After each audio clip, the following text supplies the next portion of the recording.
I met a gypsy. Welcome to Gypsy Tales, mate. What's happening? How we doing? Just cruising along, man. Just trying to pump out some potties, give the people what they want, and the people want Daniel Blair. Well, I appreciate you having me on, and appreciate the message too. Obviously, after Salt Lake 16, had a lot of people hit me up. You were one of them, and I appreciate that. Nice message. Thank you.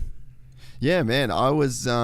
I mean, obviously, you've been doing the floor stuff for a while, and I'm a fan of that, but it's hard to be a fan of that in the same capacity as someone that's like in the booth for the whole night. You know, like there's been some great insight that you've had doing the trackside stuff, and it's on a whole different level when you're in there the whole show, and you can really kind of steer the ship. And you and Ricky were vibing off each other really well. And I think like I don't know whether people understand it, and I mean maybe people shouldn't understand it, but there's supposed to be like a color commentator that literally adds color to the broadcast, and then there's like your key host, I guess, that drives the show.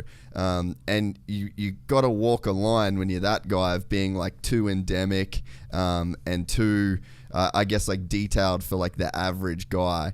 So to get somebody like yourself in that's an expert into that role, I think that's quite like a challenging role. And I think you did a really, really good job. I think you brought so much good stuff out of Ricky. And then after speaking to you about it, it was a real short notice deal too. Yeah, it wasn't, I guess I was prepared for if that ever happened, but I wasn't prepared for it to happen, if that makes sense. You know, I've worked really hard on the positions that I've had. So it's like I was, well-versed in the storylines. I was working very hard. I was in a rhythm, but at the same time, I wasn't ready for that specific role, which is something new. I had never done it that way before. On Race Day Live, I'm the host. Like you said, there is two distinct roles, and I don't think everyone understands that. I see some things sometimes where they're a little confused on the roles. But on Race Day Live, I was in a position where I'm like the host. It would be the play-by-play position. But with Dan Hubbard being in his first year and not being a racer, I was kind of the analyst color too. So we were kind of like both hybrid role guys, So I was doing the responsibilities of a play-by-play, but I wasn't really living in that position where I had to really separate and not be an analyst. And that's hard. I mean, I'm a racer. Like I've been doing this since I was 5 years old. My brain naturally wants to do color commentary. I know the sport. I want to break it down. But I was in a role where I was like, you don't do that. And I was told that multiple times. Like, hey, don't forget what you're doing. You're not that guy. You're that guy. So it was challenging. It was fun. But I felt like I was ready for it because I had done so many reps in just communicating.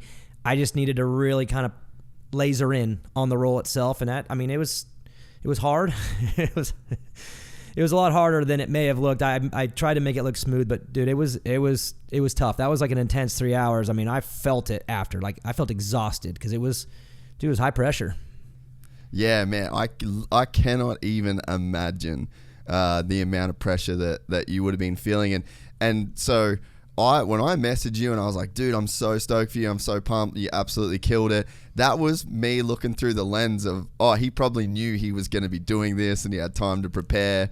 And then to find out that it was just like essentially a fuck up and someone got double booked and you had to get jumping. I was like, dude, no thanks, man. I don't know whether I would have wanted to work under those conditions. So talk about getting a chance and making good on the chance that you got. Yeah, and it was intense because it was up in the air for a while. So I kind of knew like there was a chance it was going to happen. And I mean, we can walk through the whole thing. It's pretty kind of a wild story. Yeah, dude, I'd love to hear it. The last month, I mean, I guess we'll kind of work backwards a little bit. But that last month, it was up in the air. Like we knew that there was a scheduling issue. Todd Harris was going to be in Bermuda. He was, again, double booked, but it wasn't... I think he was going to be able to do it remote at one point, but then he had to go there because his partner on the broadcast couldn't leave England for COVID reasons. So it's almost like a switch happened where he had to go, something like that. And so it was still up in the air until the last week when we were in Atlanta on the residency. I think it was maybe right before the Tuesday, or I forget when it was. It was like, hey, we need to talk. Like, it is going to happen now. So I had a week to get ready, and half of that week I was still in Atlanta doing the responsibilities that I already had, which was race day live, and then of course the floor. But then I was also kind of being moved around. I don't know if you noticed. Some people noticed that there was some switching going on at Atlanta 3, and it was a way to kind of like get me warmed up with Bondo, get me warmed up with Ricky. So I was kind of like having to slowly transition over, and then I get home, and it was a week to just, okay, separate. Don't be the other guys that you are, the multiple people that I have to be, and just be that guy. And it was, again, it was intense, but it was weird because I told myself, like you're good. Like, just be yourself. You know, we have a TV coach. I'll get into that too. We have a guy named Tony Martinez who has coached us for a couple years. And he always says, if you're ever having these nerves or what, just go back to rule number 1. Just be yourself and have character. Just be you. So every time I'd get kind of nervous, I'd say, just be yourself, dude. You're fine. Like, you know what I mean? I think it's more pressuring when you're trying to be something you're not than being just who you are. So I had to keep reminding myself, like, just be you and you're going to be fine. While the other 20 hours of the day, I was thinking of every, not negative, but every intense thought. Well, what if this happens? And what if so it was definitely intense, but it was also like I kept going back to that. Just be you, dude. You're fine. Just be you. You're fine. And, but yeah, it was about a month. I'd say a month that I knew it was possible, but a week that it was actually like, okay, it's official. You're doing it. So pretty intense. Yeah, man. And, I sort of made some comments about it on the podcast with Sleater, but my thought around it was like, one of us got given a chance in terms of like an industry guy, because it's not like a dig at anybody. It's not like a negative thing, but there's not very often you'll see like somebody that starts within the industry, you know, on like the lower levels. It's real easy to give like an ex-racer a mic and make some comments, or, you know, like a Jeremy Albrecht and get him talking around the pits. Like that stuff feels almost like a bit of that's like a box for Feld to tick, or like NBC or whatever in terms of the broadcast. And then it's like, okay, but then we'll get like the real guys to do the real jobs. But it was like one of our guys doing one of the real jobs. And that to me is what felt quite special about it, is you just don't see it that often. And then the fact that you just fucking nailed it, in my opinion, first go, knowing the backstory, it just, to me, honestly, it was one of the best stories of the Supercross season. Just, and maybe like to other people it doesn't look like that, but I just think with my background of the media stuff for all the years of, you know, doing what I'm doing, like I've been around a long time and I really haven't seen something like that happen. And I know the work that you would have put in to make it happen. I mean, Wygant, fuck, his story is insane, like a flagger to the voice of the outdoors. You know what I mean? Like he's maybe the last dude that really made that kind of leap into that real professional world. But I think you see with him, like he's almost like been pigeonholed to the moto guy, where it's like, hey, he could do NASCAR, he could do Formula, like he could do anything. And I feel like you've got the same skill set. So it's a real grind to get into that corporate big company world. I mean, dude, any dickhead like me can start a podcast and, you know, you can get an audience, but to go through the process and the boxes that have to be ticked and the meetings and the level of professionalism that you would have had to display over years and years and years to just be given this chance, like it's just a bigger deal than I think most people would give it credit for, just like looking at the broadcast. You know, it's crazy is we'll go full circle here. So I'm going to really back up what you just said, because I know what you're saying. I'm one of the guys, right? I'm a racer. I was a privateer for 15 years. Like I'm slept in the van outside of these stadiums for 15 years, man. You wore like, LBZ gear in Supercross. One of the guys. I wore LBZ gear in Supercross. I mean, right. Like I'm one of the guys, you know what I'm saying? But to even make it more full circle, 1990 was the first year they ever had a 50 class at Supercross. Remember, now they have KTM Juniors, which is like the thing, right? All these kids do it. 1990 was the very first time they ever did it at Anaheim 1. Remember the year Bradshaw and Chicken were going at it? They were both rookies. Young, okay, like, we wouldn't have been able to me, watch that was it. When that would have, for me, that's when like Supercross started for me as like, from riding a dirt bike to being like a psycho passion, which it is now. And the reason why is because I raced that night on a 50, on the very first 50 race they ever had in Supercross ever, and I won that night. So that was 1990. So for me to start there, do this whole amateur career all the way, just dude, driving across the country 100 times, then be a privateer forever, somehow like get in this TV gig in Arena Cross with this random call, hey, you want to audition 7 years ago, and then to land in there with the suit on, sitting next to Ricky Carmichael, my idol, my whole life. It was the craziest full circle ever.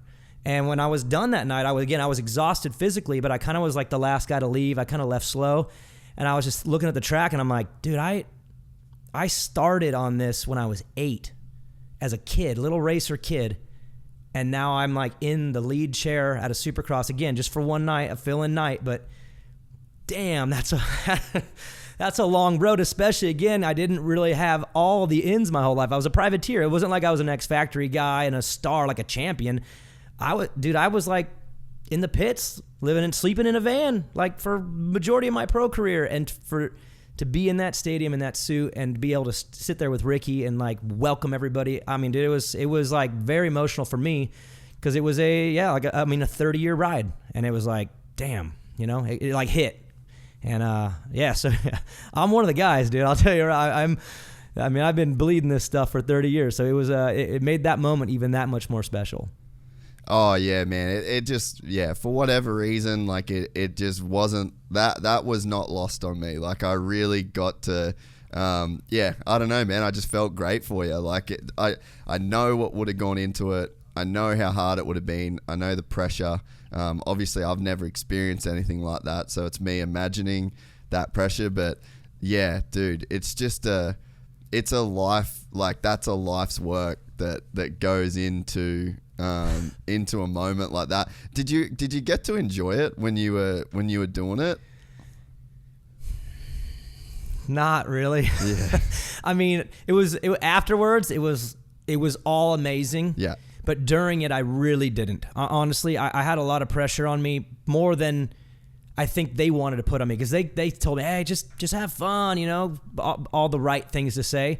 But for me, there was a lot of pressure. I really cared. I wanted to do really, really well. I didn't want to just fill in and be like, oh, that was cool. Like, I wanted to be impactful while also being in a position where I'm not supposed to be the impactful one. Like you said, Ricky is the analyst. He's the star of the broadcast. He's the one that's going to bring this whole thing to life.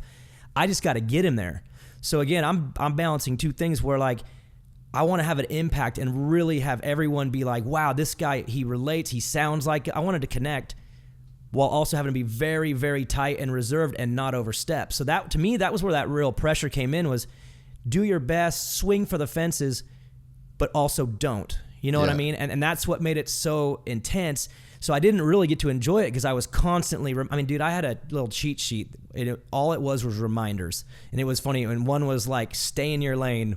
2 was like, you know, keep the energy. I had all these like simple reminders, and I had all these notes on all the riders because I prepared all week. Like I wanted to be prepared.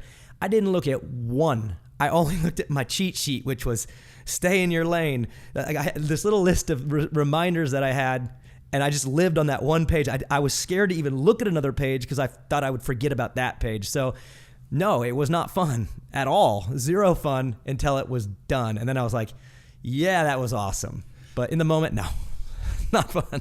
Dude, it's so, you're so right with that. I've found that if there's anything, I try and remind myself in the moment in situations like that. So my shit that's like that is organizing for big podcasts. Like anytime when I was in America, like shooting commercials and music videos, and anytime that you had like a lot of fucking pressure, and it's technically super cool. Like what I'm about to do is insanely cool. I'm about to shoot a music video with fucking 500 extras and I'm the director. That's super cool. Not fun at all in any capacity until it's over.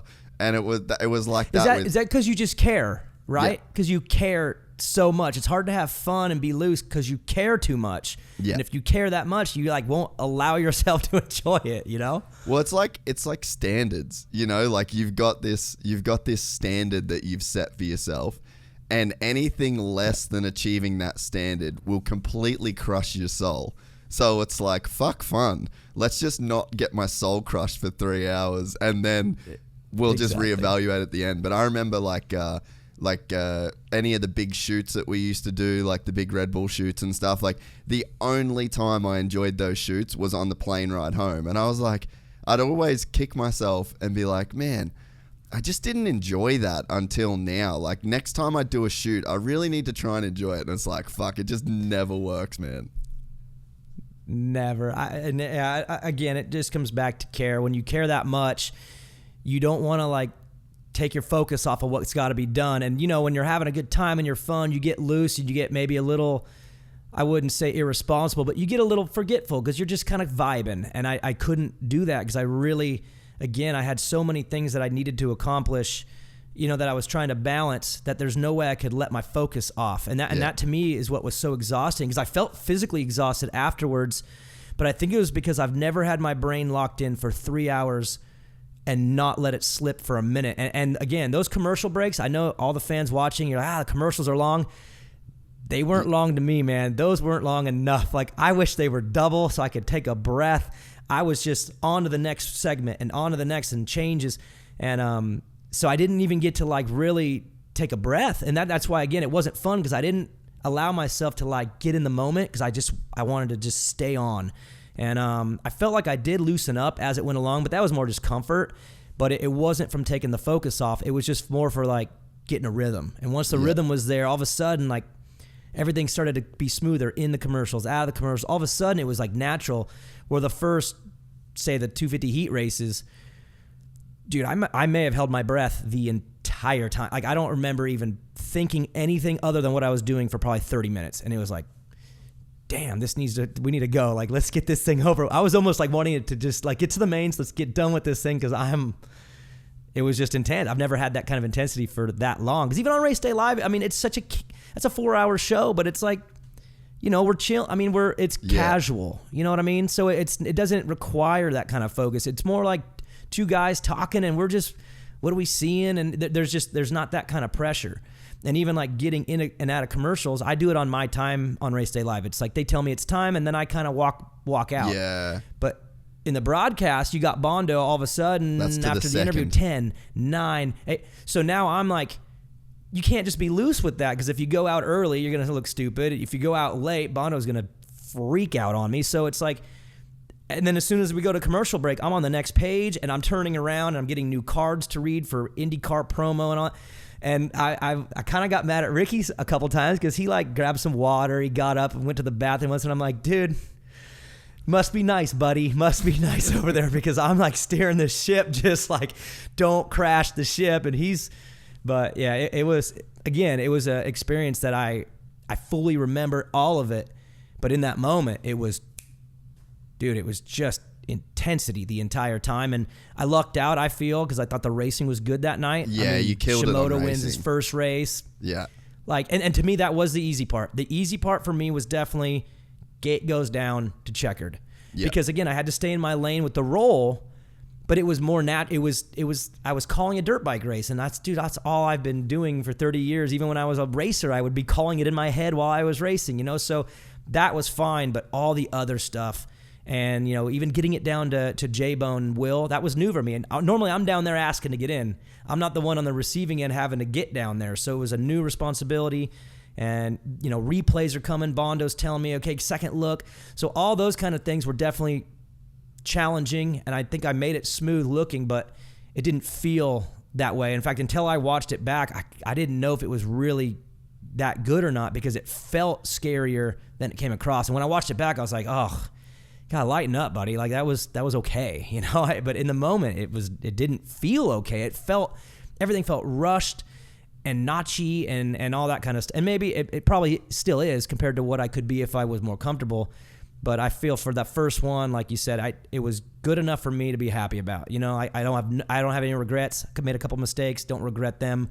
Like, I look at that 3 hours of film and go, yeah, I did it. I'm cool with that for my first one, you know. And arena cross wasn't that way. My first arena cross I was furious after the first one. I didn't like it. I didn't like the way I sounded, how I talked. This one, I was cool with. I was cool with the final product. So it's funny. So when you just said I didn't like how I sounded, is there a tone in your voice that you can hear when you're like on?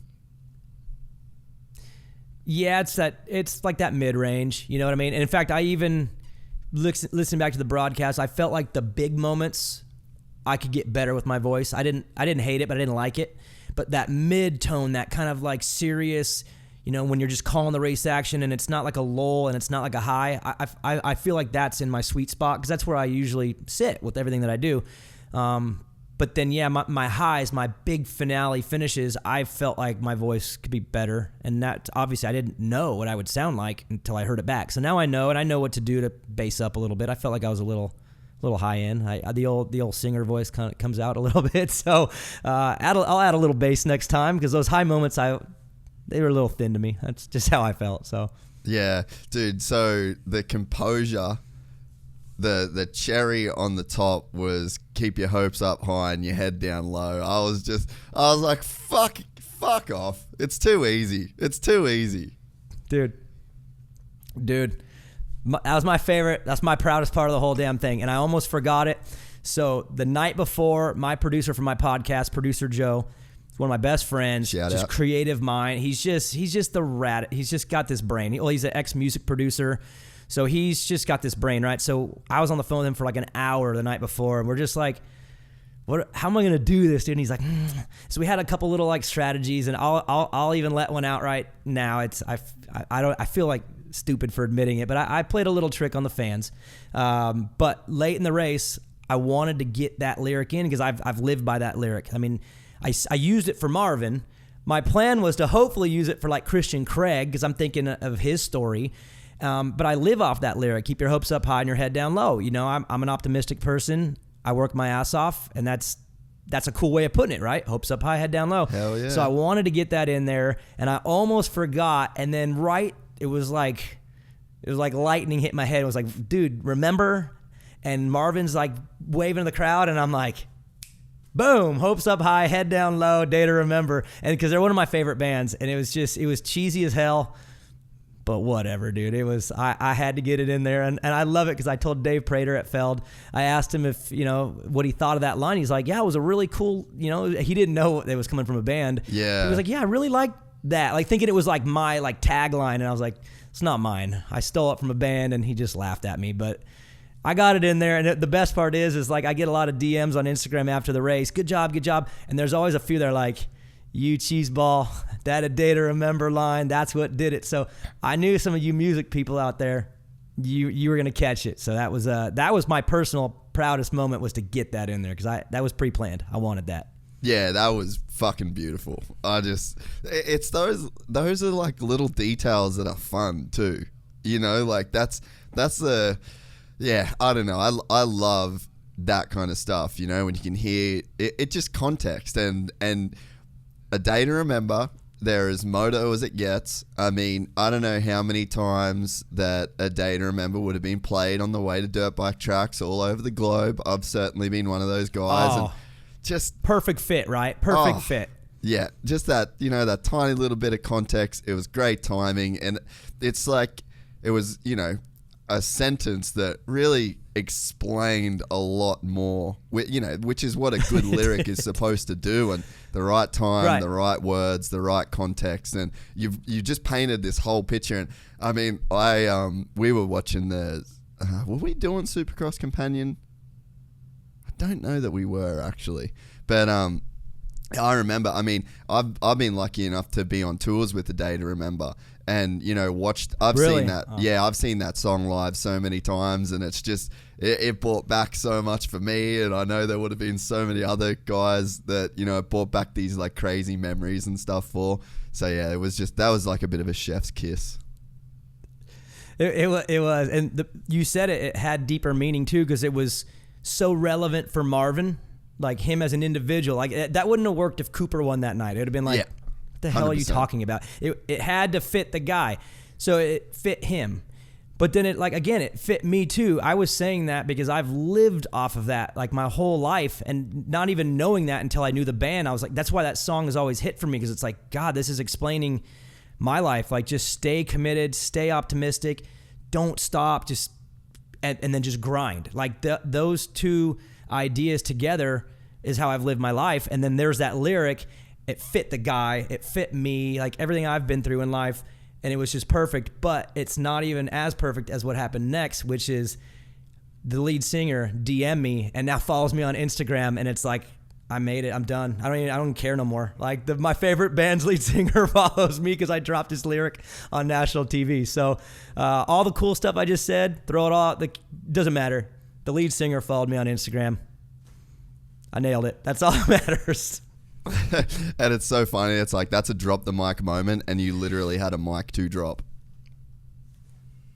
I did. They'd have been pissed, though. It's an expensive mic. Should have done it, though. Just dropped it right there. We had more show to go. I think we had another 2 minutes or so. But, yeah, it was a figuratively or whatever. It was a drop the mic, not physical. Just a type moment. But, yeah, you're right. Nah, man, it was super cool. Just that whole night. And, it's really cool to hear your side of that. Because there's just so much shit that goes into it, man. It's so easy to watch a broadcast like that and not really understand the context behind it. And it's not some random dude that got chucked in the booth. It's a lifer to this sport, and someone that, like your podcast you're so dedicated with, and the racing and the media stuff that you've done for so long. Like, there's a real life's work that went into that one night. And for me, it's like, fuck, here's a chance to like really celebrate that.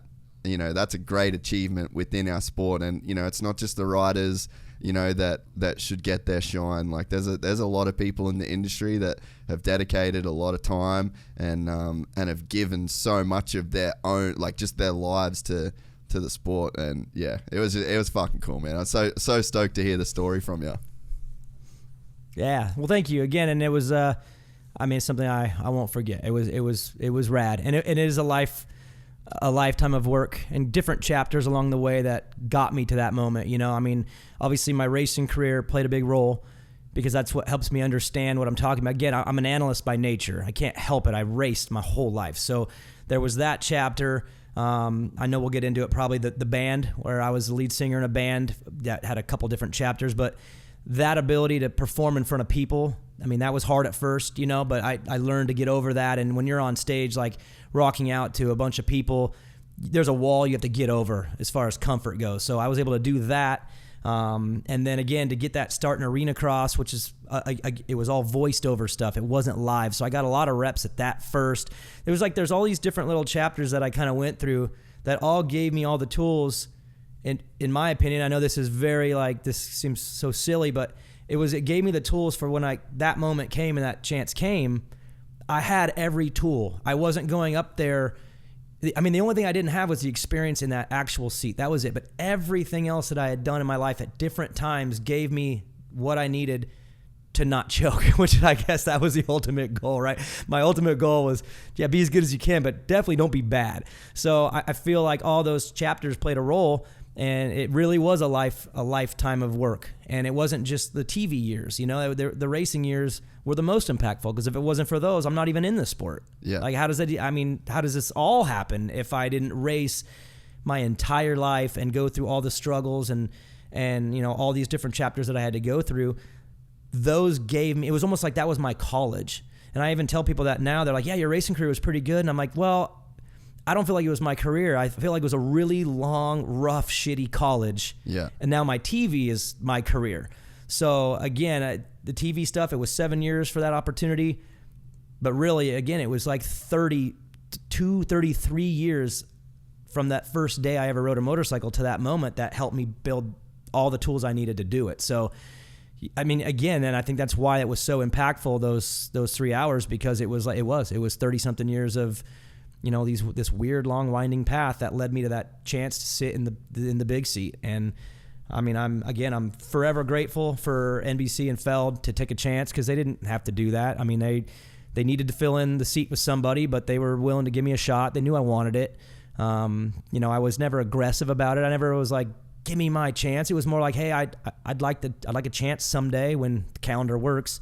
So I'm just beyond grateful. This is my part in the interview where I do my sponsor thank, right? Like the writers do, the pit board.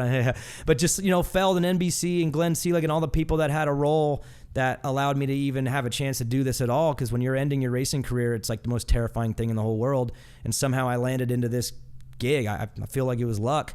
And then all these people like really helped make it happen and like open doors and, hey, let's do this now. Let's try that now. Boom, here's your shot. And it's like there's so many people that made it happen that didn't have to, but they were comfortable enough to let it happen. So I'm just very grateful for all those people that did that, because again, to be a dirt bike racer and not know what you're going to do with your life and then end up in that seat, it's just it don't happen like that very often. And I'm grateful for all the people that gave me the open doors when they gave them, because they all came at really weird, unique times and perfect times, to be honest, to kind of help me be prepared for that. Yeah, like what you just said about it, being like that kind of life's work. I mean, what that says to me, like I can relate to that. Like the chair you're sitting in right now is about, well, fuck, that's where I used to live in America. And it's just like, I spent years there, dude, like pretty much sucking. Like I did some cool shit and there was a lot of really cool stuff that I did, but I never did what I thought I would do when I went there. And I mean, I'm sure that's probably how you feel about your racing career. Like you were there and you did it, and it was like, you gave it your best shot, but it's like, you're not Ricky Carmichael, you're Daniel Blair. Like you didn't win championships, you didn't get the big rides and the multi-million-dollar deals, and that's sort of what it was like for me. But then you fast forward a few years and it's like, now there's this podcast that gets fucking millions of views and downloads a month. And it's just like, so I was doing an apprenticeship this whole time. Like I was just eating shit for this payoff that I didn't know was on the horizon. And it's only because I just kept working and working and working and working and working. I just tried the whole time to be a good dude. I tried to be nice to people. I tried to improve myself, even though things weren't working out the way that I thought they would. And you end up moving back to Australia, like felt like my tail was between my legs kind of thing. And you just keep fucking grinding it. And it's like that lyric, and you don't know what the future holds. But like you said, you get these opportunities, and if you're not ready for these opportunities, if you're not still doing the work, if your attitude's not right, then you are going to squander those opportunities when you get them. And what you went through speaks to the commitment that you should have just to life in general, just to doing your fucking best, man, because you just don't know when somebody's going to give you something huge. And if you have not been doing that work constantly and you haven't been on the grind, you're going to get this opportunity and you won't be ready. Or people are going to look at you and just know you're not ready and you don't get the opportunity. Yep.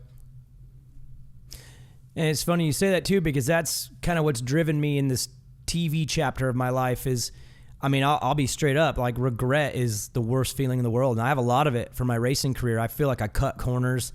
I feel like I gave what I thought would be just enough to get.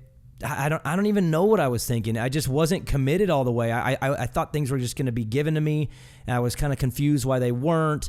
And I had these little periods where I maybe worked harder than others, but dude, it wasn't all in. There were so many distractions and so much, not entitlement, but just kind of thinking like, I'll get my shot, I'll get my thing, and I did. I did in Supercross. I got to ride for Geico Honda for 6 races, and if I'm being honest, I floundered that. Like it was the end of my career, to be honest, because I got a shot and failed. So to be honest with you, like I've just had this crazy regret from the racing side. And then when I got this second chance to do TV and stay in the sport that I love, so it's not like I got a second chance to do something completely different. It was in the same vein. It was in the same sport, but now it was the communication media side of it. I really looked at this as like, dude, you screwed up the last one bad. And I'm physically beat up from it. I'm emotionally beat up from it. And now you have another shot. Like, you going to do the same thing? Or are you going to like work triple hard what you ever did, quadruple hard whatever you did? So I did. And I feel like, honestly, without that long failed chapter for me with the racing, I probably don't do this chapter right. You know what I mean?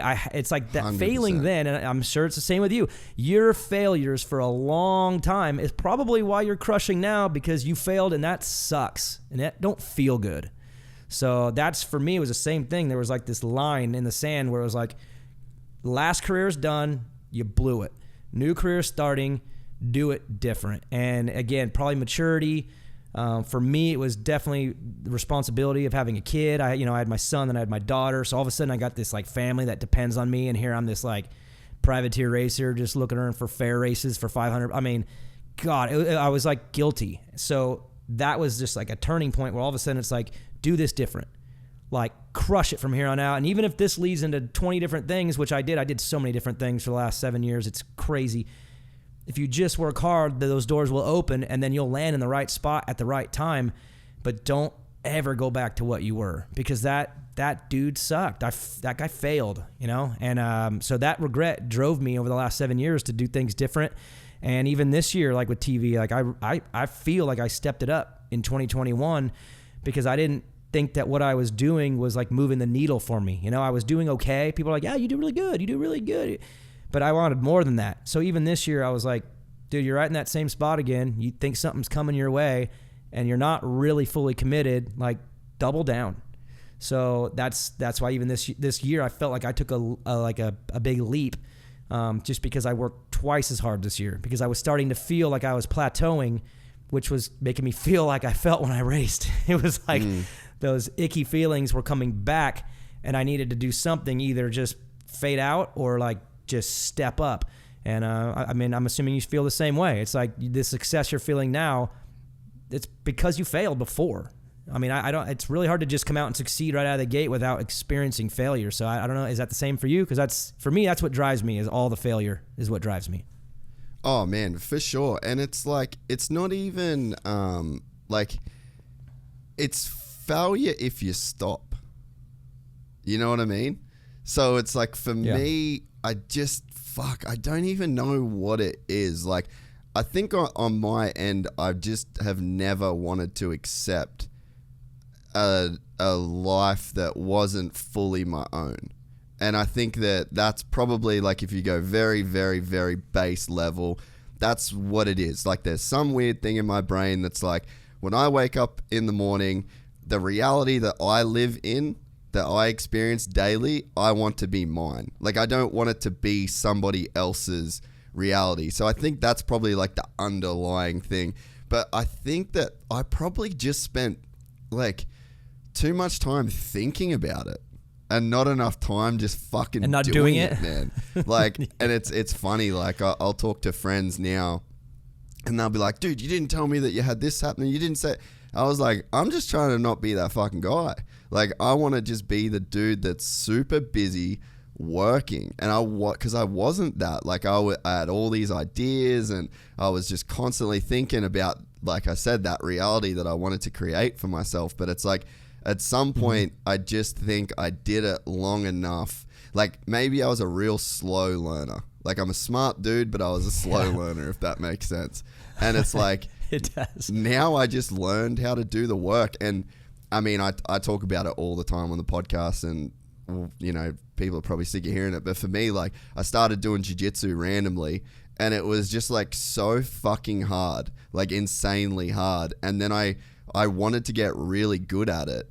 And dude, I'd never, literally in my life, I wanted to be a professional motocross rider, right? Like, that was my dream. I didn't work hard at it. And I look back at it now, and I'm like, I raced my whole life. I'm like, you were so shit at riding because you didn't fucking try. Like, you wanted something, but you didn't actually want it.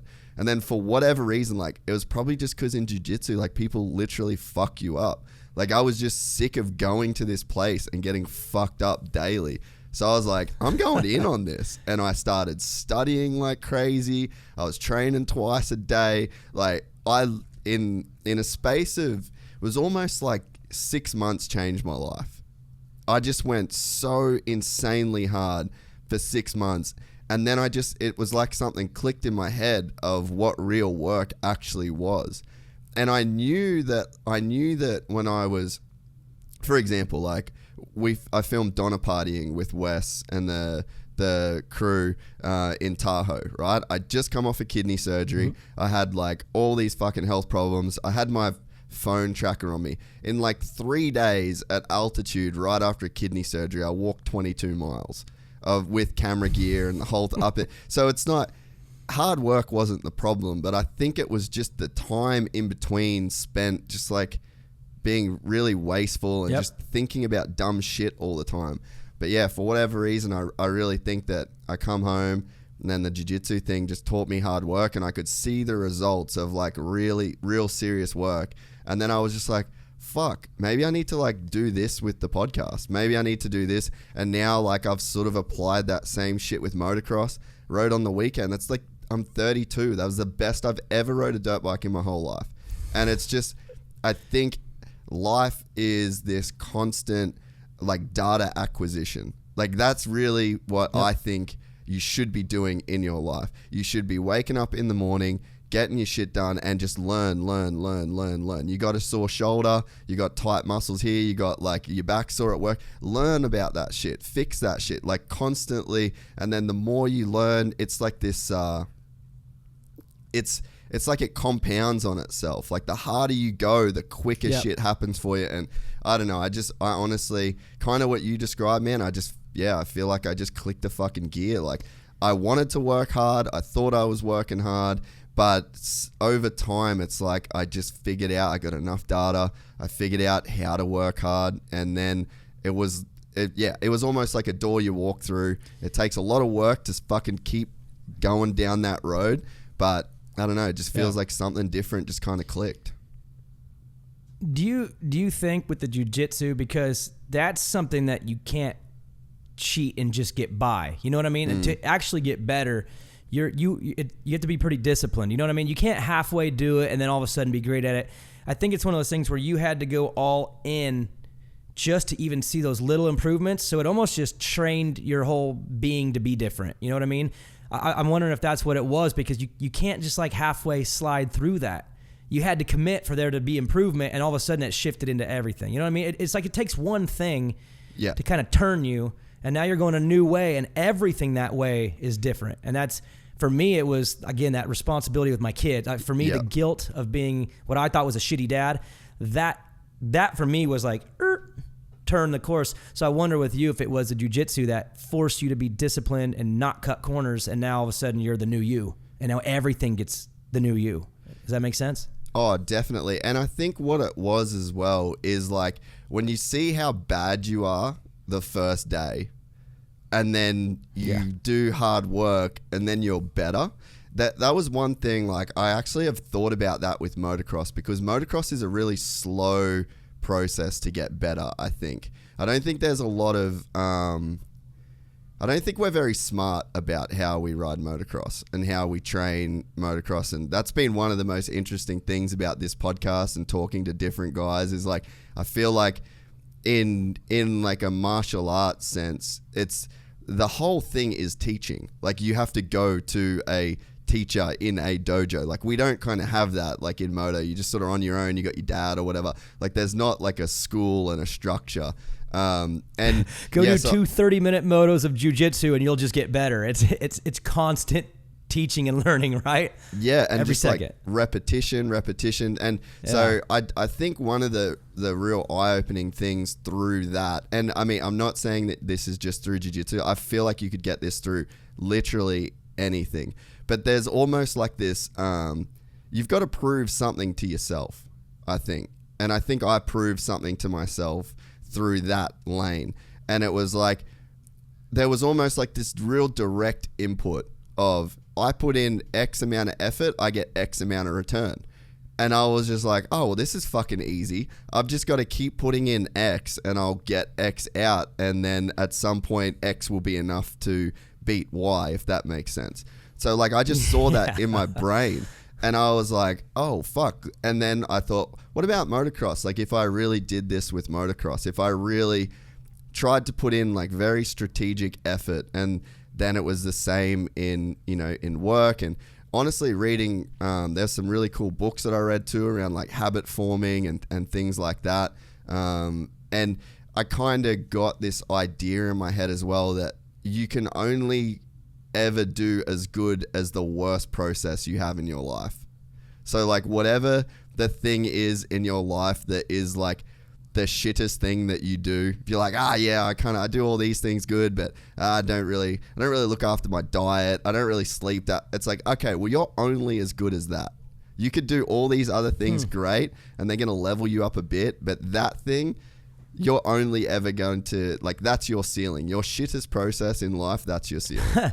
So you're only actually as good as your floor. Your ceiling is actually your floor. 100%. That's a good way of thinking about it, because I mean, you might be great at a bunch of things, but if you have something dragging you down, well, dude, you got to get that stuff leveled up, because otherwise that'll drag down everything, right? So that makes complete sense. If you have something that's dragging you down, being an anchor in your life, and I've had chapters in my life where I had anchors that were holding me back from good things that were happening too. So I think you're right. There's something to that. And but that's where that discipline comes in again. Like you said, you if you're disciplined and you really work at something, you kind of eliminate all that shitty stuff. So that floor goes up a little bit. You know what I mean? I mean, that makes total sense. How do you think about discipline now compared to when you were like racing, and when discipline should have been like the focus of your life? I mean, yeah, it's sad, because as a racer, I think discipline is the key to everything. It's being strict on your diet and your program and your riding and your nutrition. I mean, every aspect. These guys, you know how good these guys are now. If something is missing in any department, it gets exposed. And I feel like if you're not disciplined, a lot of things can just fall out of order really quickly. So for me, racing, I was so hot and cold because there was no discipline. I'd have these nights where I was like, damn, like, okay. And then the next night would be just randomly shitty. And it's like, what's the problem? Well, it's the discipline. There was no consistency because there was no discipline. Where, again, that shift into TV, I've become more disciplined. I try to go to bed at the exact same time the night before a race. I try to eat the same things because I know this sounds crazy, but I know when my brain is operating better than when it's not. Yeah. So I've like had to learn how to like be a professional athlete of a commentator to get that consistency. And that's one thing I'm really proud of in my years of doing this is I've been very consistent.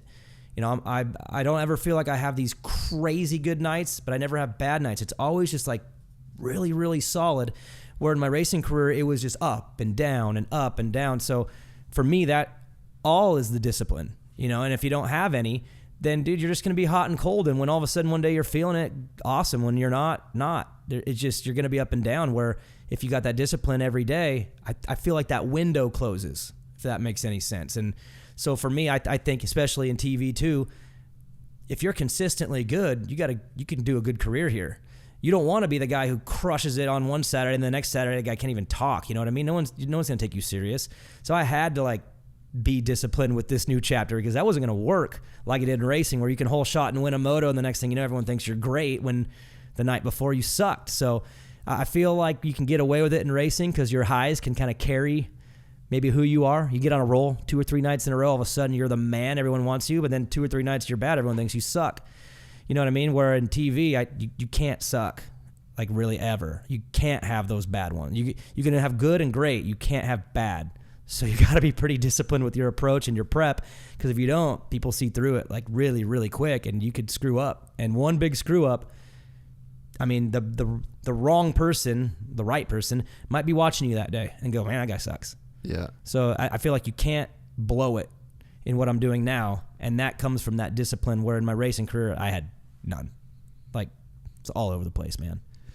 Yeah, good man. Days, bad days. I feel you. It's it's funny, like, because how old are you? 38.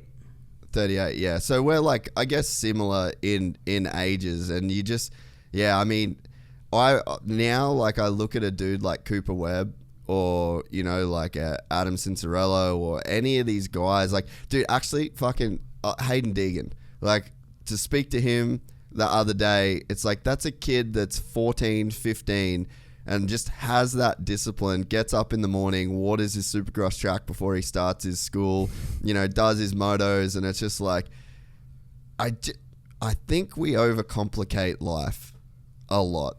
And it's like a kid like Hayden Deegan, you know, granted, he's got a good family and he's got resources at his disposal, but like, here's a kid that just hasn't complicated his life. He just gets up and he does his shit. He's not really thinking about it too much. And I've got, I guess now, like, because what I used to, I guess how I used to look at people. So, you know, let's say when I wasn't in whatever mode this is now, where discipline seems to come a lot easier, I used to look at that shit like it was unattainable. Like that was something you were born with.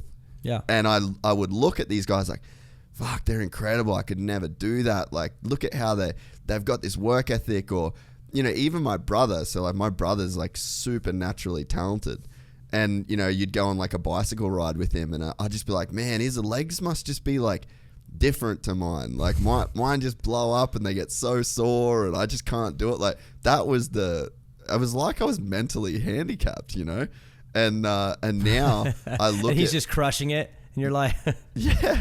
And now I look at people and I just see, what I see is legitimate discipline and hard work and none of that head noise. No excuses, no fucking bullshit. They're just doing it. Yeah, and I think it's also doing more than you think is enough. You know what I mean? Like, if you think you're working hard, dude, if you're not going to bed, just done. Like, I'm talking done. And not every day, because it's not sustainable. But if you're not putting it in the work to where you are wiped out multiple nights a week, then I don't think you really even know your own potential. You know what I mean? Like, I think you can work hard and be okay, but you got to commit fully. And you bring up Webb and just Supercross in general. I feel like whichever guy ends up winning the championship is probably the guy who suffered the most for 4 months. Yeah. You know what I mean? Because he really, really went above what you would consider to be the correct work ethic or what's needed. It's the guy who goes a little extra. I mean, even Colt Nichols, I know you talked to him. He went crazy person because he felt like working hard wasn't enough. Yeah. He had to work like a psycho. And then look what happened. All of a sudden, like the injuries go away, the results come in, he's a champion. I mean, you know what I mean? And I feel like if you think you're working hard, you probably are. But it's not enough. If you really want something special, you've got to be a psycho and you have to suffer. And I've said this term before, you have to embrace the suffer. You got to like it. You got to be like, this sucks so bad and I love it. And if you have that, dude, you could do things way bigger than you even think you are. Like, again, for me, you go back 7 years and tell me that I'm going to be in the booth at Supercross, I would never, that would never even cross my mind as even an option in life. But I had just started the process of being a really hard worker, like a psycho hard worker again, because of that guilt with my kids being born and just feeling like a failure. I just started grinding like a crazy person towards everything. It wasn't even just TV. I mean, TV is 4 months of my life. I got a whole rest of the year that I have a lot of things, and it's just going psycho and going to bed almost like in pain from suffering. There's like a satisfaction there, and then all of a sudden, boom, I own a business that's exploding. My TV career just all of a sudden takes off. And again, it was from suffering. It wasn't from working hard and going to bed happy. Yeah. It was working hard and going to bed like messed up, but almost liking it because you know it's doing something. Like things are happening. Yeah. And it's like churning and you know it. And then all of a sudden, boom, boom, and things start happening. You're like, you can't even keep up with how fast things are happening good because you went crazy and you suffered. And again, so if there's anyone listening, if you want to be something even higher than your dreams, you got to learn to love to suffer. And if you do, dude, all of a sudden it hits. And dude, life gets cool. Like all of a sudden overnight, pretty fast. And it's like all those nights that sucked, all those suffering nights where you're miserable, kind of not that bad now that you're past it. Yeah. Bad in the moment, but after, wasn't shit. You know what I mean? So worth it. Dude, I love it, man. And so what does that work look like for you? And how is your wife through all this? Because I feel like it's so fucking hard to do what you just described with a wife or a partner or a girlfriend that is not fully down with that. Because, like, I know for me, dude, like, I work pretty much 24 hours a day. Then I'm not asleep. Dude, I mean, luck, meeting the right person. I mean, you know, they always say there's that one person out there for you. I don't know if that's true. There could be thousands of people out there for you, but to luck into finding someone that's like molded for you, I just got lucky. I mean, I was 18, she was 16, and immediately, like, we started dating, and I think I went to Guatemala for like a month. Like, I was like, hey, I'm glad we're dating now, but here, welcome to my life. I'm out of here for a month to go racing in Guatemala for, you know, a couple $1,000s or whatever. That was just my life at that time. So it's almost like our relationship started out with us being apart and building a relationship where I was traveling and I was gone and she was home, and we made it work. And she's very independent. I'm very independent. We love being together, but we're like okay apart. So having that from 18 years, I mean, dude, we've been together for 20 years this year, and I've been married for 16 years. So, I mean, I've been with this girl since we were kids. That's wild. And she's just perfect. It is wild, dude. I mean, again, this June, like, God, in a couple of weeks, God, I'm glad I'm talking about it now. I remember to get her something. A couple of weeks here, it will be 20 years that we've been together. Yeah, and she's I think, I wouldn't say inspired by how hard I work now, but she's appreciative of it, and I don't think she wants to like get in the way of that, because she knows how much I suffered from the last chapter where I was cutting corners and just kind of boogering it, you know. So I think she's like, she knows that emotionally, this is the only way that I could even be happy is to be like this. And I think that makes her happy. And I think when I'm happy, she's happy. When she's happy, I'm happy. And she knows that I'm even gotten to the point now where, like, if life slows down too much, I get kind of depressed. Like, I feel like I'm not doing anything.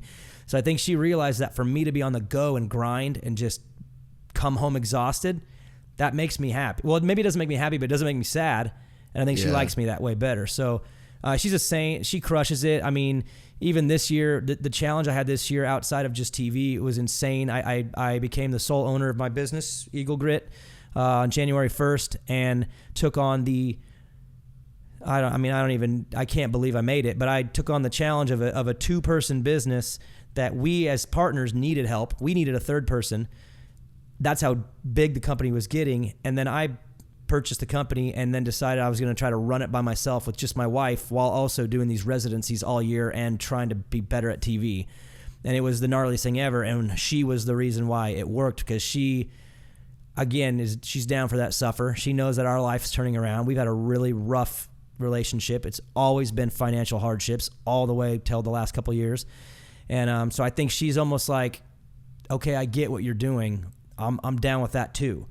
So we took this thing on. We did it together. We suffered. I mean, dude, there was nights this year where at times I didn't even think I was gonna be able to finish the season. It was so hard on her, hard on me. I'm in Indy or wherever, and this business is exploding. I mean, it requires a lot of discipline to run our business and how we do it. And so I didn't even know if I was going to make through the whole season. She's ready to collapse. I'm ready to collapse. And then, you know, we finished the year and now we're good. And we're into like this late spring, early summer. Things are settling down. We got our routine. I'm home. And it's like we made it through, but like I would have never made it without her. I think she even took this whole thing harder than I did. But that just goes back to your question. She's the same girl I met at 16. She was down. She loves me. She's like, whatever you want to do. She's never challenged me on really anything. I've made a lot of mistakes. I've tried different businesses. I've done a lot of dumb shit. I raced probably too long, had a lot of injuries, and she just was just down with it. So it's, again, we're starting as a family now to get this success in life. And I think she's feeling it the same way me, because she suffered in her own way. And but yeah, there's no human being on the planet that I think could put up with what she did for the last 20 years and still be like stoked. And she is. It's like that's another one where it's just luck. Met the right girl on the right day. I don't know how else to explain it. It's just fate. She's perfect for what I've needed in all the chapters. Highs, lows, whatever. She's like the perfect counterbalance to everything that I've ever gone through. And yeah, again, like gnarliest chick ever. That's so sick, man. Like when you're describing the way that you're working and the way that you had to put effort in through this season, and I know that you've got your podcast and the business, and like me, I've had that shit ruin relationships in the past where like people just didn't fucking get it. I'm like, and especially like, dude, I've only had money in my bank account since October last year. The podcast started in 2018. I'm not even joking, dude. Like it is just, it's literally just been like overdraft for years. Zero money for years. Making do with like literally nothing. Building your studio, completely fucking broke. Like, it took 5 months to build one room for me to fucking sit in and do this thing. And like, if you don't have a person that believes in you enough, because essentially, like, when you don't have money in your account and you've got an idea and you've just, like, that's literally what you've got. You have to have somebody buy into your idea and fully believe something that is only in your head. And they've got to imagine it in their head, but it's fucking a long shot different to the way that you see it playing out in your head. And like, you have to have that person just fully commit to your idea. And that's a really, really hard thing to find. And especially when the money fucking sucks, dude. You got no money coming in, financial hardships. And it's like, dude, at what point do you just get a fucking job and provide for your family and not, you know what I mean? Like, they're the questions that you got to ask yourself. And if you're asking yourself that, you can damn sure bet that your partner's asking that shit. So to have a wife go through all of that with you is, it's incredible. And to be with the chick for 20 years in this day and age as well is fucking incredible. Yeah, it's pretty wild. And I think it's one of those things where, I mean, I believe in fate, and it's just I found the right person that totally fit. And you talk about you have to find someone that goes along with your idea, whatever.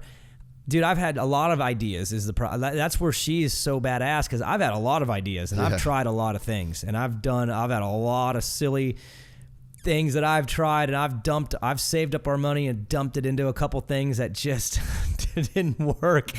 And then I'm like, I got a new idea, and she's like, okay. And I'm like, I used to think either she is really loyal or really dumb, because she just kept going along with a lot of failure. And just, again, I mean, I'm 38 now, and I would say financial security and whatever success, we're probably within the last 2 years of it.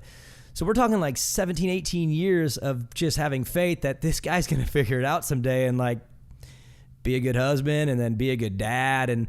But that I think, again, that belief that she had in me is what kind of made me feel guilty and why I had to level up. Like she was so down for all the mistakes, and I'm like, I want to succeed for me, but I have to succeed for her and our kids. And that's when that pivot happened. And then you talk about you get a regular job. I mean, dude, I think that's what really kind of did it for me. Is I had this like full mental breakdown in 2012 where I was like, I had my daughter on the way. My son was 2. I'm racing for $500 at a fairgrounds race, and I'm just like, this guilt took over.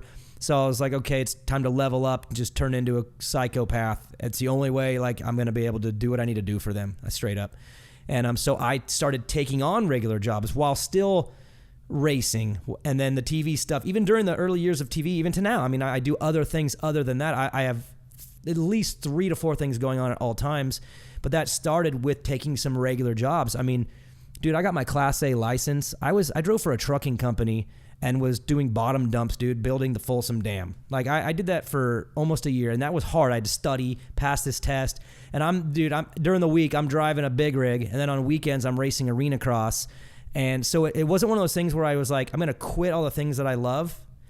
No, I'm just going to work a regular job too. I'm going to do both. Instead of relying on the dream that's not working, I'm going to rely on the job and then still chase the dream, but chase it harder.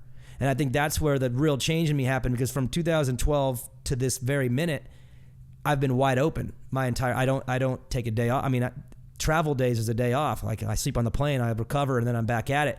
But it started by taking a regular job and, working for a construction company, and then dumping all my money into a cab business. Me and my buddy started a cab business, and we were driving cars and sleeping in cars in the Bay Area like all night because we had to be available on call because we didn't want to ruin our reputation on Yelp. So like, I mean, when my daughter was born, I literally was living in a little Civic, sleeping in this car because I was a cab driver for my business that I threw all my money in. Then that one didn't work out. And it's like, I tried all these different things, but I never stopped trying something. I was always doing something. And then all of a sudden, it's like the path started straightening. And it's like, dude, Eagle Grit gets started, and it's like, okay, this is going to work. The other things you tried, there was flawed. This is going to work.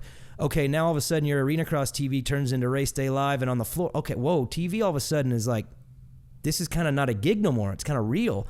So all of a sudden, all that shit started forming into like real stuff that had a real path.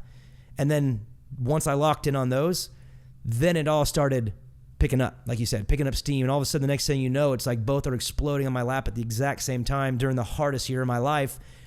And everything nails at the same time. And it goes back to just suffering through those jobs, like the regular job and, you know, red-eye flights to Chicago to do Arena Cross TV because it was the only way my job would allow me to go and do this was to red-eye there, do the show, and fly right back. So much suffering and sacrifice, but it was the only way to turn the momentum that way. And then as you start going, things start coming more clear, and you're like, okay, that's not working. That's not working. That's working. Whoa, that's working. And all of a sudden, you tighten up your life, and the next thing you know is I have now 2 things, 3 with the podcast too. The podcast is more on autopilot. That's my actual fun in life. But with TV and Eagle Grit, both are now in the fast lane. Yep. And they're going fast. And it was like all that silly stuff that happened before that I didn't really know what was happening. But that was like the bumps and bruises that turned it all around. And now it's, so it's man, it takes that long. It really does. Things don't happen fast unless you're lucky. And I don't believe in it that way, if that makes sense. Yeah, no, I know. Yeah, totally. I think luck is just when, you know, like the right opportunity is met with, I guess, like the right skill set. You know what I mean? Like good luck and bad luck are so, they're so close together. You know what I mean? Like there's like in, you know, that your breakout night on TV in that chair could be looked as like good luck, but if you fucked it up, that is terrible luck that you. It was the worst thing. Yeah, that could have been the best or worst night of my entire life. It's that close.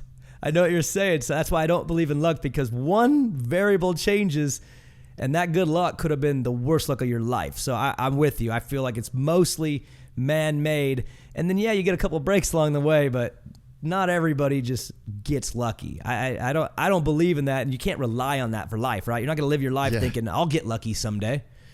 You got to almost like force it to happen, and then all of a sudden some things happen the right way, and it's because you made them happen. It's like you brought that on yourself. You don't just randomly one day, I mean, some do. Some win the lotto. Some wake up and go and play $1. I mean, I just can't rely on that as like my way to live. You know, I can't rely on that one ticket. It doesn't work that way for me. So I'm with you, and I believe you feel that same way, right? Like it was a culmination of a lot of things had to go the right way for it to really go right. It didn't just happen. Like for you, I'm imagining it wasn't one episode that just boom, Gypsy Tale. No, it was a lot of episodes. It was a lot of hours. It was a lot of that, and then all of a sudden the steamroll picks up, and then all of a sudden it spirals out of control in a good way. I think that's how it happens. Yeah, and I think that it would be the same for most people's pursuits. And have you are you a big reader at all? Not as much now. I mean, Audibles. I live on Audibles, and it depends on mood. Podcasts too. I like certain podcasts. I'm really into the NFL. I love football, so I listen to a lot of those. But Audibles for business, and then some like life. Like, I don't know if you know who Jordan Peterson is, but I've listened to his books on Audible, what I can understand of him. That dude is like a level above what I can't comprehend everything he says, but some of this self-reflect stuff I get out of him. So I don't read, but Audibles would be the way I kind of consume, I guess, books. Yeah, so you should listen to Atomic Habits by James Clear. And he's got this... it's just like a compound interest graph, right? So if you just get 1% better at something every single day, you've got this real slow curve, and then it just does the fucking pretty much vert ramp deal. And it's literally based off the mathematical equation of compounding at 1% interest each day. And I read that book, and it's so crazy, dude. Like, my fucking iTunes numbers... just that, it's literally that graph. And if you look, like it followed it, just followed it. Exactly the same, dude, you know? And it's like the YouTube stuff's the same. And I'd say, like, if you could, I just picture that graph now. Like, that graph is my luck. Like, I look at, if I start reading something, like if I start doing something like stretching, for example, like I'm real big on like stretching and mobility, that I see that graph in my head.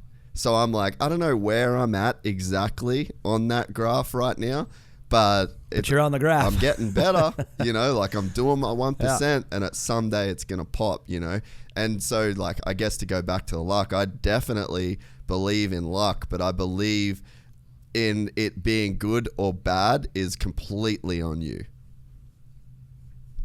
Yeah, it is. And it's kind of the mode you live in too. I mean, I know this goes back to that lyric, but when your hopes are high and you're optimistic, I feel like the luck will fall on your side more in the positive than the negative if you live that way, you know, and that's a challenge too. I have to imagine that you had chapters in your life where you probably weren't that optimistic. It was more pessimism that was kind of driving you, dude. Right? I mean, right? Because it compounds again, failure, compounding. It's hard to believe. But if you do stay on that positive mindset, and I know it sounds cheesy, I got to stay positive. Dude, it's real, man. Like if you really stay optimistic and positive, things break your way a little bit more. And I think I don't know what it all is. To me, it's more spiritual probably than anything. But if you live that way, things break your way a little bit more. And I still have things that I would consider bad luck. Like, I got a bad deal on that, or that messed up. Whatever.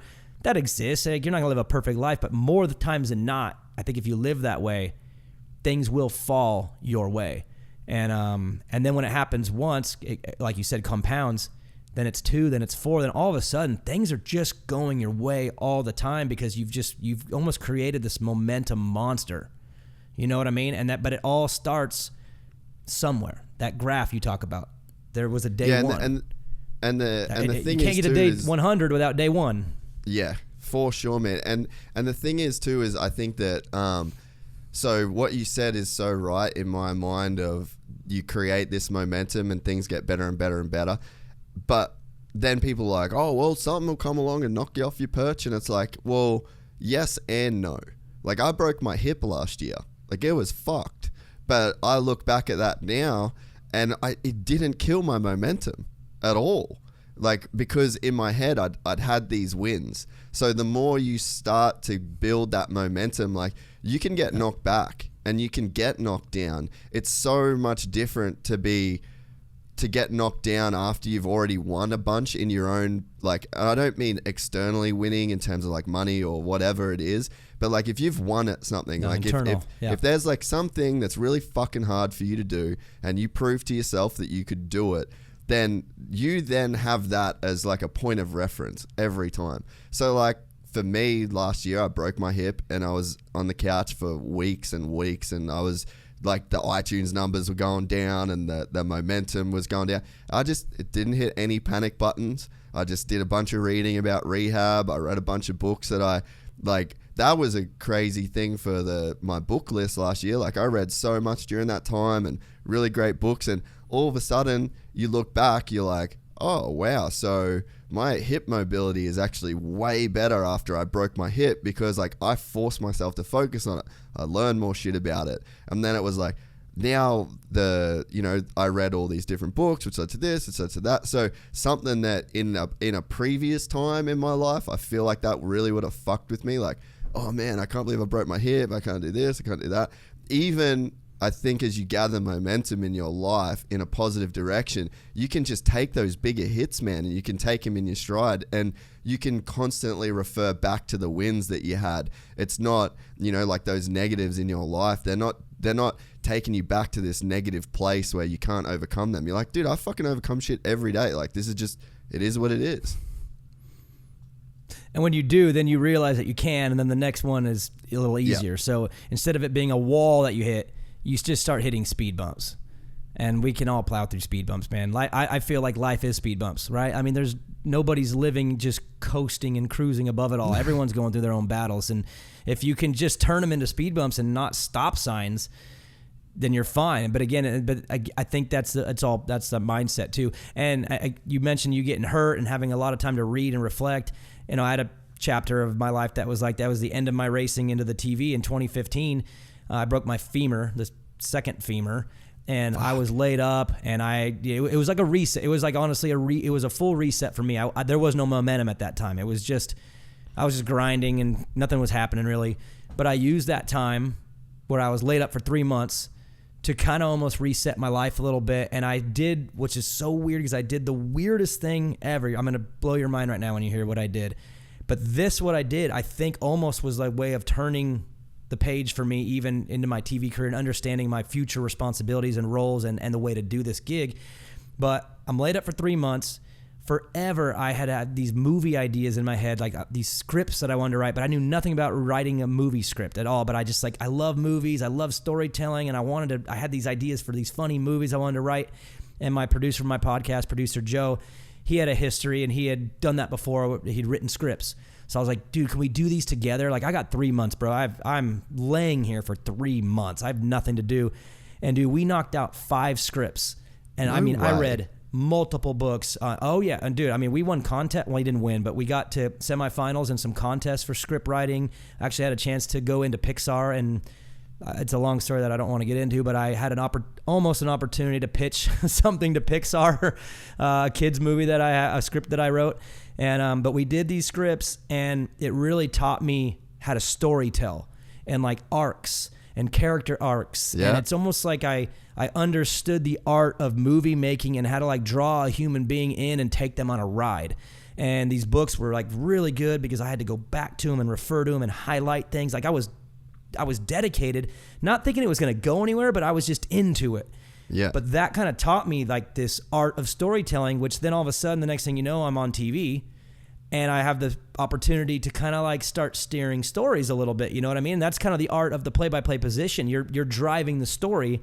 So you kind of can take the audience on these roller coaster rides, and you do it subliminally so they don't really understand that you're doing it, but you're doing it. And I learned that during that period because I had that broken time to just do something brand new.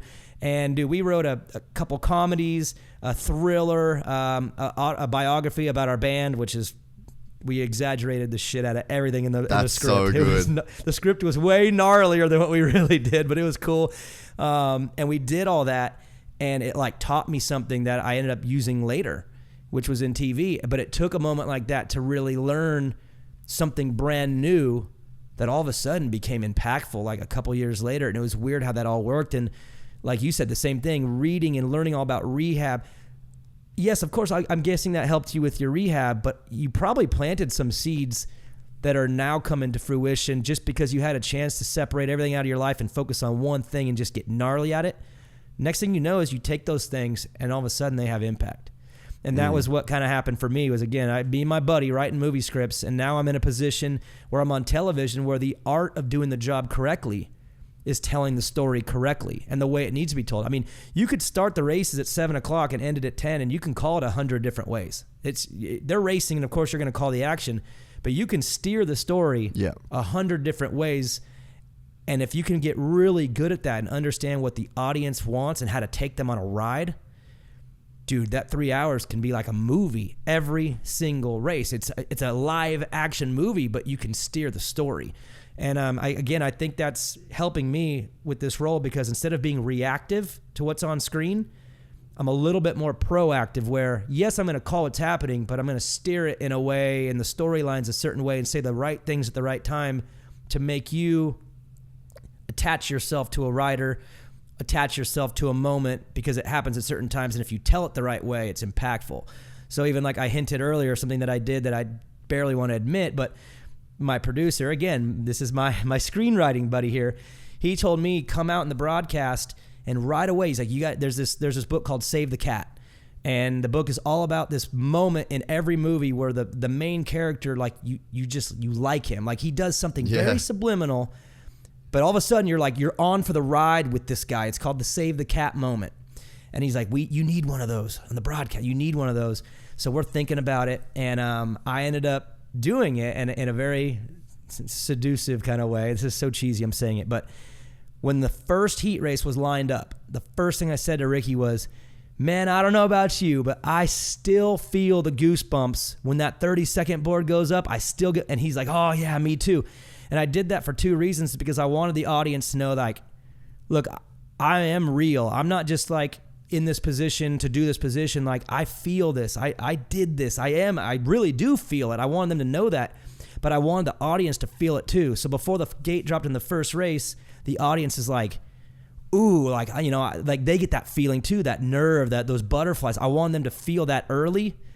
That way they were along for the ride. And then from that point on, I felt like everything was like just steering in and out of these stories. But I knew that early I had to like get the audience to like feel this race, not just sit down and watch it, you know, with the beer and whatever. No, I want them to feel it. Yeah. And I felt like if I got Ricky, me too, but if I got Ricky to be like, oh yeah, man, I still feel that, I still get those goosebumps, they would realize that two racers are about to like bring this thing to life for you, and you're in it too. Because I said those words, you know, and I felt like it did. And even producer Joe, when he watched it back, he's like, dude, I knew it was coming. I knew you were going to do that. We talked about it. And he's like, and when you did it, I just moved up in my seat a little bit. Like he said he felt it because it sucked him in.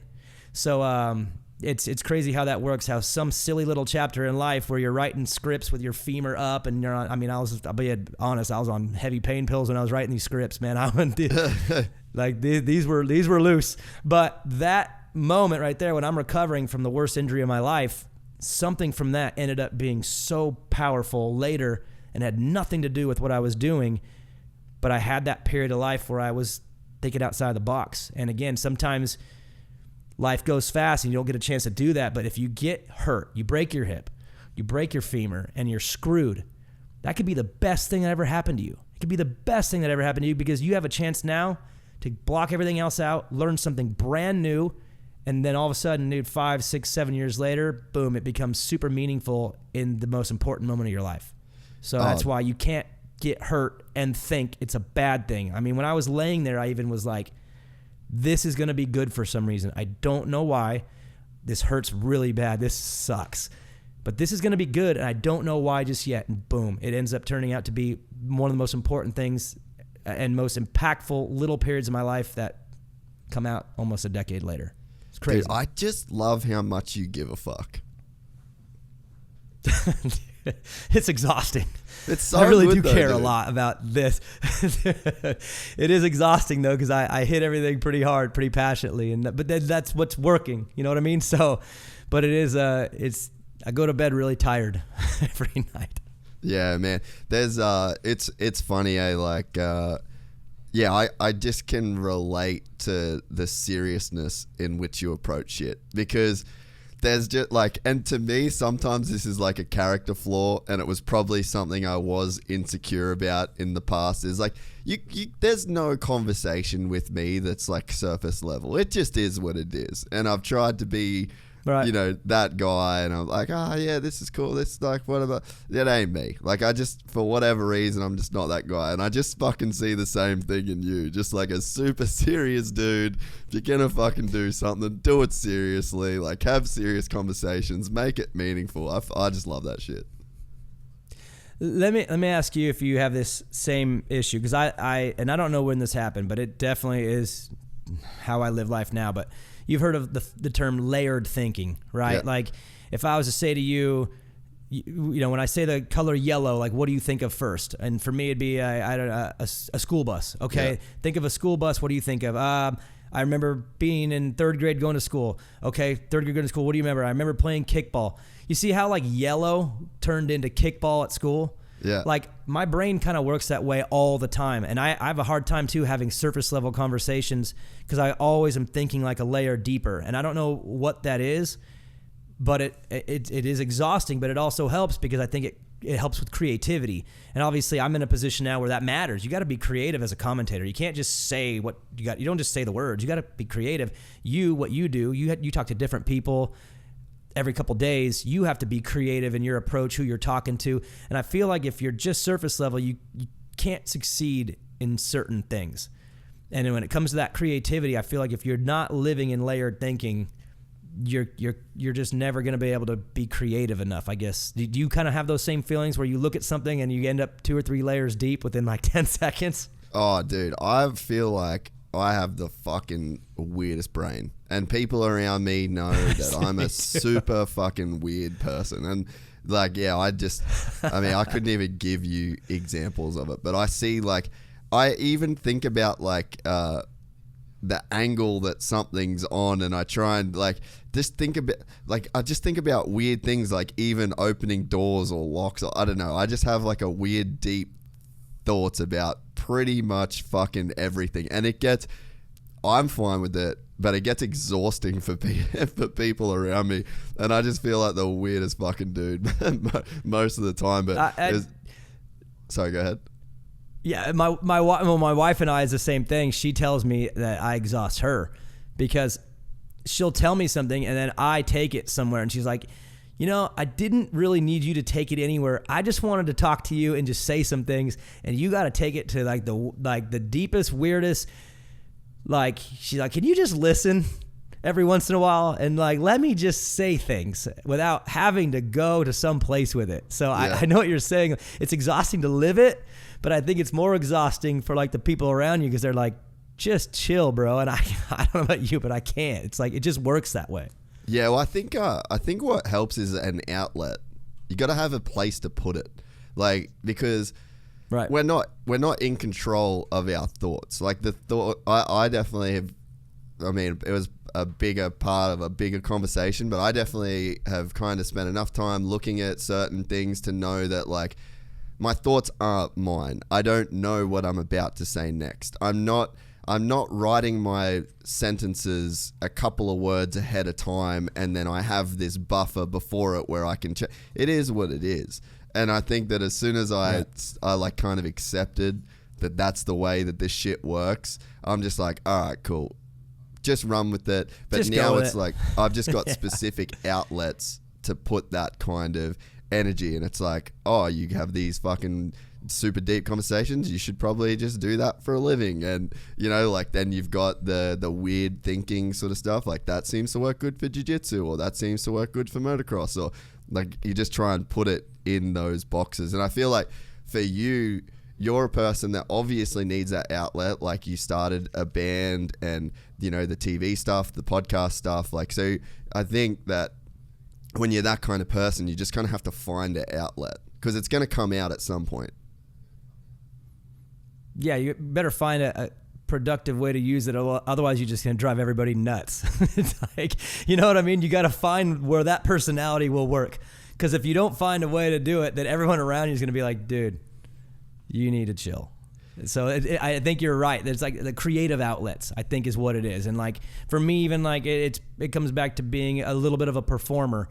When I was a little kid, I was the funny kid at Christmas that was always the funny performer kid in the family. I sang in third grade or fourth grade. There was this school play. I was the one who sang. In high school, I did competitive speech and debate. I needed these outlets to speak and perform and communicate. I've always been that way. And again, you just got to find where that works that won't drive people nuts. So podcasting, singing, television, communicate, all those kind of things. It's my personality landed where it needed to go. And that's again why I look back and think racing was more of a college for me. Racing, I don't think I had the DNA and the right traits to be a successful racer past what I was. I don't have Cooper Webb winning that last round when all he had to do was get 18th. Yeah. I don't have that. I would have never done that. What? I can't believe, I would have got 18th, bro. I would have been on 17th on the last lap and let one by. That's what I would have done, because that's how I'm wired, and that's why I didn't go far enough in racing. I didn't have that. I was wired for this. So racing for me was just rough education to learn the sport that I love, and I obviously love it. I'm obsessed. This sport beat me up, and I just kept coming back to it. So it's finding that outlet of where your personality is meant to be. And everybody has got their own style and personality, and they're meant to be some are just business, man. They're just, you've probably met people that are just the baddest business dudes ever. They're wired to be just successful businessmen. Probably can't do a lot of other things, but that's them. And I think when you do find your thing with that hard work, that's when things start happening, because you truly just get to be you, you on this podcast. You get to be you. How cool does it get to be that you do a job where you get to be you? You know what I mean? And again, you say you're weird and you're different. Well, that freaking works for this. And you found it. So I think it all comes back to finding where you're wired and where you're meant to be. And sometimes people are stubbornly chasing things they're not meant to be. For me, it was racing for 15 years. I mean, dude, I should have known right away, like, this isn't going to work out. Yeah, so what is I just that? wasn't wired for it. What is that? Why do we fucking do it? Why do we keep doing it to ourselves? I think because we're interested in things, you know? I mean, like, you're interested in something that you really like, so you want to do that, and maybe you're not meant for it, but you just do it because you like it. Like, I mean, for me, again, I always, like, I kept going back to racing because I wanted to go back to racing because I loved it and I wanted to be good at it, but I just wasn't wired. I didn't have the personality that allowed me to do all the things needed to be good at it, but I wanted to, but I wasn't. And it takes a long, but do you bumpy really physical think that road. You wanted it if you didn't get it? No, and you know what? I think I did want it on a surface level. Yeah. Like, I wanted to be successful as a racer on the surface level, but I wanted it to happen for me too. I didn't want to go and suffer through the suffering for that. So I don't know. Maybe I didn't. I mean, maybe I think I did, but if you're not willing to suffer, then how much do you really want it? And honestly, I never was upset when I would lose. You hear those riders that always say, yeah, winning's great, but I just hate losing. Yeah. I never really had that. You know what I mean? So, and that makes me wonder if I really did want it the whole time, or if I wanted the idea of it, maybe. If I wanted the idea of being a Supercross star, but I didn't really want to do what it took. So I don't know if I really did want it. Well, that's the thing that, and this is like, if there's a way that the podcast can, like, influence change in people, I honestly believe, like, the thing that living in America and struggling the way that I did there, the thing that taught me was that you get what you want in life, right? I wanted to come home and be fucking broke. That's what I want. That's what I got. I got what I wanted. I had dreams of writing movie scripts and being a director and doing that whole thing. I fucking lived on Sunset Boulevard in Hollywood. Didn't have one meeting with the fucking, you know what I mean? I banged a bunch of chicks. I fucking went out. I was friends with a bunch of cool people. Like, I did a bunch of cool shit. None of those things was write a fucking movie script or do anything that I would have told you I wanted.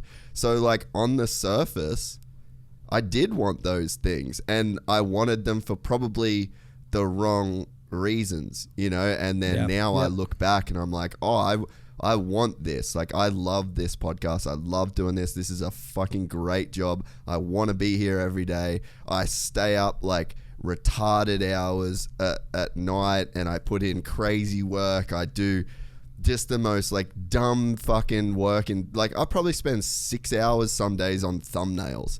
You know what I mean? Like, I want that shit.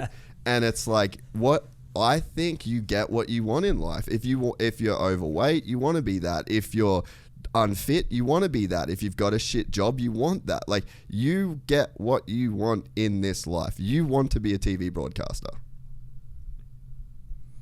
Yeah, and that commitment was obviously different than it was in other chapters, because I really do want that. I mean, I want this, and that's why I've made those sacrifices. And again, I'm assuming when you're in Hollywood and you're doing your thing, you're wanting one thing, but you're definitely living all the other things. It's like you're living all the rewards, but not actually doing the main thing. So, like, you had, okay, so you were being satisfied in a way. Part of you was like, okay, I'm not really getting it, but I'm kind of getting it. I'm kind of living the life. So you're kind of like satisfying yourself a little bit. And that's where I think it's different for you now. You're not just going to, like, live half of it and expect it to all happen on its own. Same with TV. It's like, no, I got to go all the way in. I'm not going to pretend to live. Even that night in the booth, play by play, biggest moment of my life, like everything I worked for. When I got done, I went back to the hotel by myself, called my wife, went to bed. I didn't party. I didn't celebrate. I didn't look at me, glow, No, it was like, because I want more now. That was cool, but I ain't celebrating because then it's over. Like, I want that's just a chapter. I want more. And I think that's, again, I'm not trying to live off of what I got to do that night, because that was just one night. I want more now. And then I want more then. And I don't know if it's just, like I said, the machine's going now, but I don't know if I can be satisfied with anything ever again. I don't know if I could ever be like, I'm satisfied. I want to reap the rewards of this. Like, I almost feel like I'm almost in this like mode now where I think I might just suffer all the way out, like to the end. I'll just, whatever I'm going to do next, I'm going to do it next. I'm going to do it next. I'm going to do it next. And then eventually I'll die. I don't know. Like, I feel like the ball's rolling too gnarly to ever slow it down, if that makes sense. Oh, no, 100%. And, you know, like to put it back to racing terms, like Cooper Webb wanted to win that championship. Like, there was one moment. Who did I speak about this? I mentioned this with somebody, but it was at, I can't remember which Atlanta it was. It was where Kenny crashed in the whoops. He had the huge lead, but there was like one lap to go. And you know how you had that funky like left-hand turn, double right-hand turn? Yep. So Coop got in front of Kenny and he had a decent enough gap. Like it was he could have rolled that jump. It was pretty beat up. That was, 20 minutes into main on that gnarly track. Yep. And he didn't have to roll that double. It was getting sketchy. And that motherfucker pulled the trigger. He wanted it. He got what he wanted. It's just, you can see it in tiny moments. Yeah, but doesn't that inspire you? And if you're listening to this, does that inspire you? Like to see that? Like Cooper Webb, again, had the title wrapped up at that final round, and he went out and won. Like, he took all the risk. He fought. He did. It's incredible what you can do when you want something. Yeah. And for him to have that mentality, for me, when I got done watching that, I was inspired because I was like, this guy already has it. He's got the title. He did it. He did all that work. He got it, and it wasn't enough. He wanted to win the last one too. My opinion, I think he wanted to just stick it to everybody. I think he's just that way. But that's inspiring. It's like the guy already has it. The bonus check, they're writing it out. They're writing that check out. He's got the title, and I'm going to go win. I'm going to go stick it to everybody one more time. And for me, again, that wasn't my race DNA, but that motivates me in my now career. Like, man, I want to be like Cooper Webb, a dirt bike racer who's 10 years younger than me and I don't race no more, is inspiring me in a different way because he's relentless. And that's why he's the baddest dude in the world right now. And it's because of that reason right there. And I don't know about you. Does that inspire you to like not let up? Like, I don't want to hit the brakes. I want to shift another gear. Even though it's going well, it's not enough now. Well, yeah. And it's like, I think that the people that really have the why, so like to come back to what I was talking about, like when I was living in Hollywood, like I was on like borrowed time, essentially. It's like when you do cocaine, you're borrowing that from somewhere. Like you're getting high as fuck and it feels great. That's not coming from you. Like you're borrowing that from the future. There's a future you that's going to pay for what you're doing in that moment. That's the best way I've ever heard that put. That you're borrowing because the future is going to be rough. Yeah. So you're stealing from the future. That's an incredible way to put it. But that's like what I was doing in America. Like I had a sick fucking life, but I was like borrowing from my future self. Like I was creating those kind of problems. And I think that then as I reflect and I analyze that now in my own life, I was like, you wanted to live like this future you that didn't exist. And it's like, the you that you are in the moment is the thing that creates that future you. So it's like, I'm trying to live like this future me that doesn't even exist. I was trying to live like this guy and it's like, yeah, you can fake it for a little bit. And it's like the guys, and I think to what you just said about Coop winning that last race, he's working on the future him constantly. Like he's not borrowing anything from future Cooper Webb. Like he's writing future Cooper Webb. And then every day, like you see that, you see the future Cooper Webb. Like you see the work from yesterday and the work. At no point is it going to like catch up to him. Like he's not borrowing anything from the future. He's like, it's like I feel like you're either borrowing from the future you or you're investing in the future you.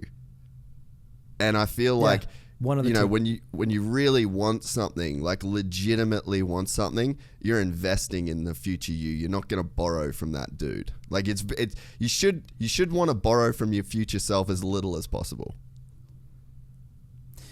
Okay, so with Webb then winning that final round, I mean, you talk about that investment. I think he was investing in the future by sending one final message to the competition for the future. Like, think about if you're Cooper, the last thing you want to do is let Chase Sexton win that last round and invest in his future. You know what I mean? If he gets that win, ooh, that's powerful for next year. But for Cooper to not only get that win and take it away, that's powerful too. So you're right. Instead of just cruising it in and all of a sudden, like, you know, what you're doing on that night might reflect the future.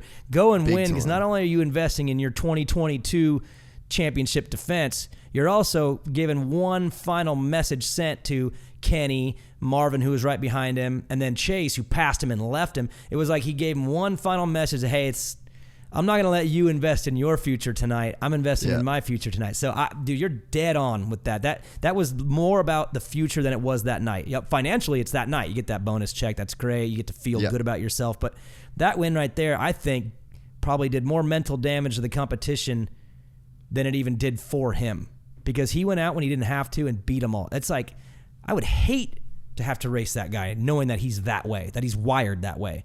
So I think you're right. That was an investment into 2022. That's what that was. And it's relentless, bro. Like, I mean, there's stuff I won't speak on in like the Cooper camp, but you know that I'm assuming you know that there's like a bunch of behind the scenes stuff going on there as well. Like that fucking final win on that last round when you don't have to, like, he's operating on so many levels right now. Like, not even the future, you know, competition. Like, that's a great point about Sexton. Like, if Sexton wins that last round, guess who's got a bunch of big dick energy coming into wherever the fuck we end up racing round one next year. But it's like on his personal stuff, like all the personal stuff that he's got going on, you can find a way to like dig deep when you don't have to, so that you've got leverage and you've got like, it's just relentless, man. Like, for him to go, if you know all the factors that are at play, for him to go and win that last race, you're just like, what a fucking animal, dude. What an animal. And, you know, you say like, I really do think like you get what you truly, truly want. And it's like, he wants it, dude. And, you know, I love Kenny, but Coop wanted to win more than Kenny. It's simple. It's so simple. The dude who wanted to win won. Yeah. Yeah. And did a little more than everybody else. Probably suffered a little bit more. Threw himself out there a little bit more. And then again, just to make sure everyone knows, you go out on the night that it doesn't matter, but it does to you, and you win. And it's like, yeah, guys, sleep on that for 8 months. And because again, outdoors are coming, it's a different ball game. Like, I mean, they're all different personalities, indoor and outdoor. So again, I think that was more of a 2022 message send off. Like, hey, see y'all in January. You know what you're dealing with when I'm on the gate. And that's just boss mode. I mean, I even Ricky, I've talked to Ricky about it multiple times, and he's just like, man, I'm glad I didn't have to deal with that guy. Like, because he was that guy. Ricky was more that guy than anybody. So I think he's looking at Cooper going, well, I'm glad I didn't have to deal with a version of myself, which is someone that's just relentless. So, and yeah, he's special in this time. I mean, he proves it all the time. And I don't know about you, but I'm really liking this generation right now. I think it's a fun generation because they're all different. I mean, this is really a diverse group. Cooper's his way, Kenny's his way, Eli's his way. Now you got this youth movement coming in, Chase and AC and Dylan, and just this crop of personalities and characters is rad right now. Because Cooper, again, what if he was the fastest guy too? It'd suck right now. Yeah, he'd be whooping their ass all the time, and it would be boring. But he's not the fastest guy. You got Eli, who's the fastest guy, can't get starts. You got Cooper, the gnarliest racer, who's not really the quickest guy, and then he's really struggles in the whoops most of the time. You got Kenny, who's this sprinter. You got AC and Sexton, these just wild pups, right? They are just, God, they scare me. Maybe they just go for it. So you're thinking, once they tighten it up a little bit, what are they going to be? There's just all these different, no one's the same right now. And it's funny how you put them all on the gate and they all have their strengths and weaknesses.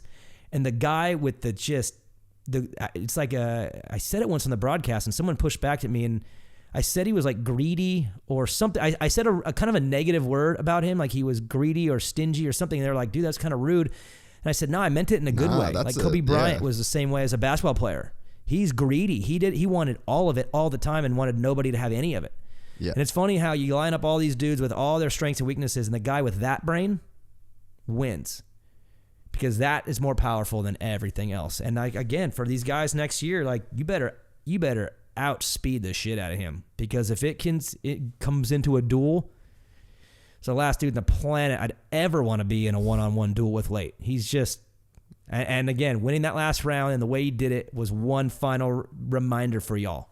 Because you know these guys go back and watch. Next year in December, they'll go back and watch last year and kind of, they're going to watch that and go, damn, that dude, you know? Yeah, so, dude. And special. man, like, who's going to, I was thinking about this, is like, all right, there's guys that could win. My great white hope to stop this Cooper Webb train from just rolling on down into the sunset for the next few years is Sexton. Like, I think he has He's the all one, of the, in my opinion, too. physically, nobody looks better on a motorcycle than Chase Sexton. Like, it's actually bullshit. It's like if you, we lost the video. Hang on. Yeah, so we're talking about, so I feel like Sexton's probably gonna be the guy that could get it done. I mean, like, Kenny obviously can do it. Like, he's there, you know, the last round. There's some tweaks that he's obviously gonna have to make. Like, it's hard to spell. He's my friend. I just, at this point, it's hard to even like say what I want to say, because I just feel, I don't know, it doesn't feel right. But so I think Sexton is a guy that definitely, he's got all the ingredients. It looks like somebody made a riding robot and was like, okay, we're going to set technique to 100. And this is what he looks like. It's fucking absurd, man. Like, I've watched so much slow motion footage of that dude ride, but does he have the mental capacity? Does he have the people in his corner? Does he have enough stability in terms of like the relationships that he has around him? I mean, scare at the start of this year with some rumors. You hear about girls and shit. And so, yeah, I mean, there's like a lot of pieces to the puzzle that have to come into play. So it's like, all right, maybe Sexton gets it done. Maybe Kenny figures it out. Eli's going to be on a Yamaha. Maybe that cable clutch gets him what he wants. But it's just like, from where I'm sitting, being a dude that doesn't know that much, I'm looking at Cooper Webb like, fuck, you might go on a real gnarly run here, dude. Yeah, if he keeps that same, if he can control that, what he's got going on now and keep it, he could keep doing it. Because, again, it's 17. So that's the thing about Supercross, too, is it's such a sprinty sport. It feels like a sprint. It's not a sprint. It is a 4-month fight. Yeah. Monday is part of that fight. Wednesday is part of that fight. Saturday is just one little piece of that fight. But Cooper is pretty gnarly for 4 months straight. And that's the thing, is if you're going to beat him in a title, because I truly think Eli, Kenny, Chase, these guys could all blow his doors off on a given night. I mean, it's a given night, whatever.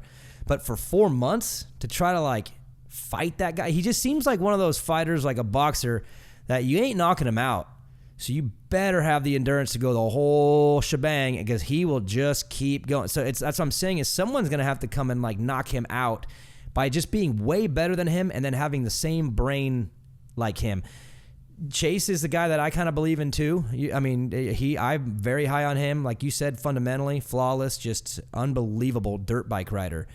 But I get to know these riders when I talk to them, and because when I interview guys, I don't want you all to think like I walk up and then just say, okay, an interview. Like, I talked to these guys before. I usually say, because my TV coach taught me, if you want a great interview, connect with the dude before. Like, the last thing you want, this isn't TMZ, dude, or I'm not a news reporter where I'm trying to surprise the guy and get a gotcha. Like, the better interview he does, the better it makes me look, because I'm the one that asked the question. So I tell these guys a lot, like, hey, good ride, bro. Whoa, what happened over? Like, I start rapping with them a little bit, and that way they're loose. So when we talk, they talk to me. You know, that's what I want out of them. So I've built these relationships with these guys, and you can kind of start seeing through the conversation and get a little bit into their brain a little bit. Chase, I mean, they should be scared. He has a little bit of what Cooper has.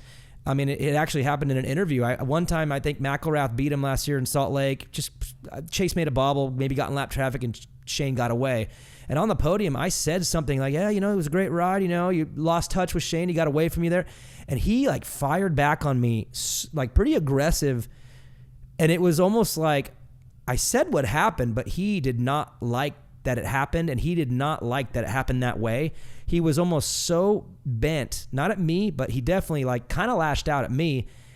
And you would think that I'd have a problem with that. I was like, oh my God, I love this dude. Like, he can't stand the fact that I just told him a fact and he didn't like what it was. And he's so bent that it happened. So he's got that kind of that shark in the water brain too, where I think he wants it so bad, but he's young. So he's got to learn to control it. But once he does, I think will be probably your next multi-time champion. Could Eli win again? Yeah. Can he get his first? Yeah. Chase, to me, will be the next one, say 5 years from now, that's got a couple of these. Because, again, he has got some of that mentality that Cooper has, but he's honestly a better, I'd say physically a better rider. So Cooper is going to have to fight a guy like him, I think, very soon. And he just has to hope that Chase stays messy, because it is messy right now. He's too fast for his own good. That loop out thing he did at Salt Lake City in practice, like those things are still happening. Because he's still a pup, I think. He's got it all, but he's a little young to really understand all the issues that are out there that can bite you. Because they all bite. He gets bit a lot. So I think when he cleans it up, Coop's going to have his hands full, because that guy's like him. And I think that's why that last round was important, because Cooper knows everything about every one of his competition. I mean, I've had conversations. I say, hey, what do you think about he knows everything about everyone. So you think you and I somehow happen to know this about Chase and he doesn't? Yeah. So that round 17, he knows too.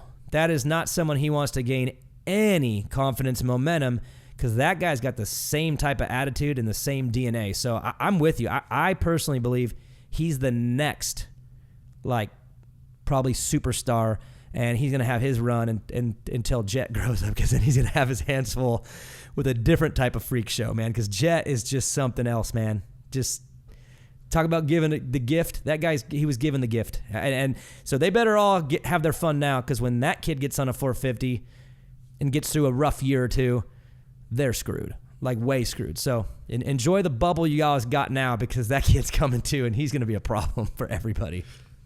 So lay out Jett Lawrence's career for me as you see it right now. After watching what he did this season, like, what's the moves he makes? Okay, this is just guessing with some inside knowledge on what I think the thought is. I think he's waiting for Kenny. I think he goes into Kenny's seat whenever Kenny's gone. So if Kenny goes 1 year, he's in. I think he goes in pretty quick. I think Jett will go onto that bike when Kenny's done. So based on Kenny's future, I don't know when it will happen, but I would say as a guess, let's get one more year out of Kenny, 2022. Jett probably goes next year, and I mean, I'll say it, even though it's hard for me, because it's my job is to be very equal to these guys, right? I'm not supposed to pick sides here, and I'm not picking a side because he's not like my guy, but this is what I believe. I believe he hammers them next year in Supercross. Like he's gonna wax everybody, and if you think you have a title chance, I suggest you go to the other coast. He's gonna win whatever one he's on. That's what I think, and I think he probably goes right in the 450, doesn't even defend, goes right up. Probably has a rough year. We've seen some rough stuff out of him, right? That kid has taken some licks. We see that for a year or two, and then lights out. Honestly, I mean, this is crazy, and some might not agree with me, and I guarantee a lot do, though. He is like the next McGrath, where he's going to go and win who knows how many, like a lot for a long time, until he's bored. I really do. I just think he was given the gifts that everybody... He's got the Travis Pastrana gifts. He's got the Stewart gift. He's got the work ethic, from what I understand. 17-year-old kid works hard. I think he's got all of it. So the one thing that can throw him off is fame. Straight up. That's the only thing, in my opinion, that could steer his ship, is if he gets too famous, too quick, too young, and does some silly decisions with that fame that distracts him, because this sport, you can't be distracted, at least during the season.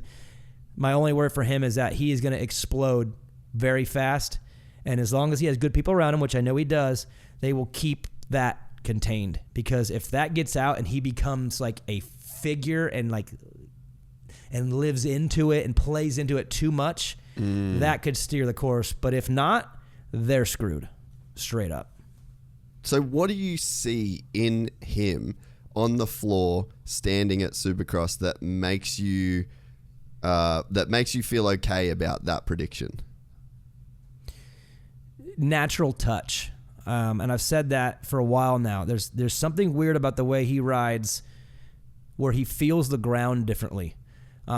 He doesn't scrub everything, doesn't whip. He's not some kind of, like when you see Faulkner ride, you're just like, damn, right? Because he is just, he makes your heart rate go up. He reminds me of like a Villapoto type. Put him in that corner that just woo.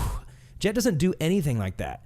It's this weird natural feel to the ground like Stewart had, but like this talent like Pastrana had where he could pull some shit off that is like, I don't even know how his brain even knows what he did. I don't even know if he does know what he does sometimes.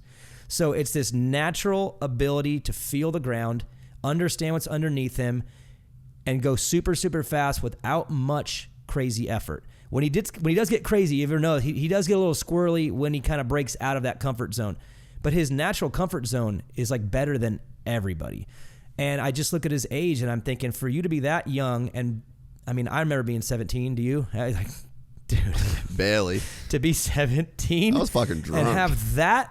Dude, to be 17 and have that much understanding of what's going on.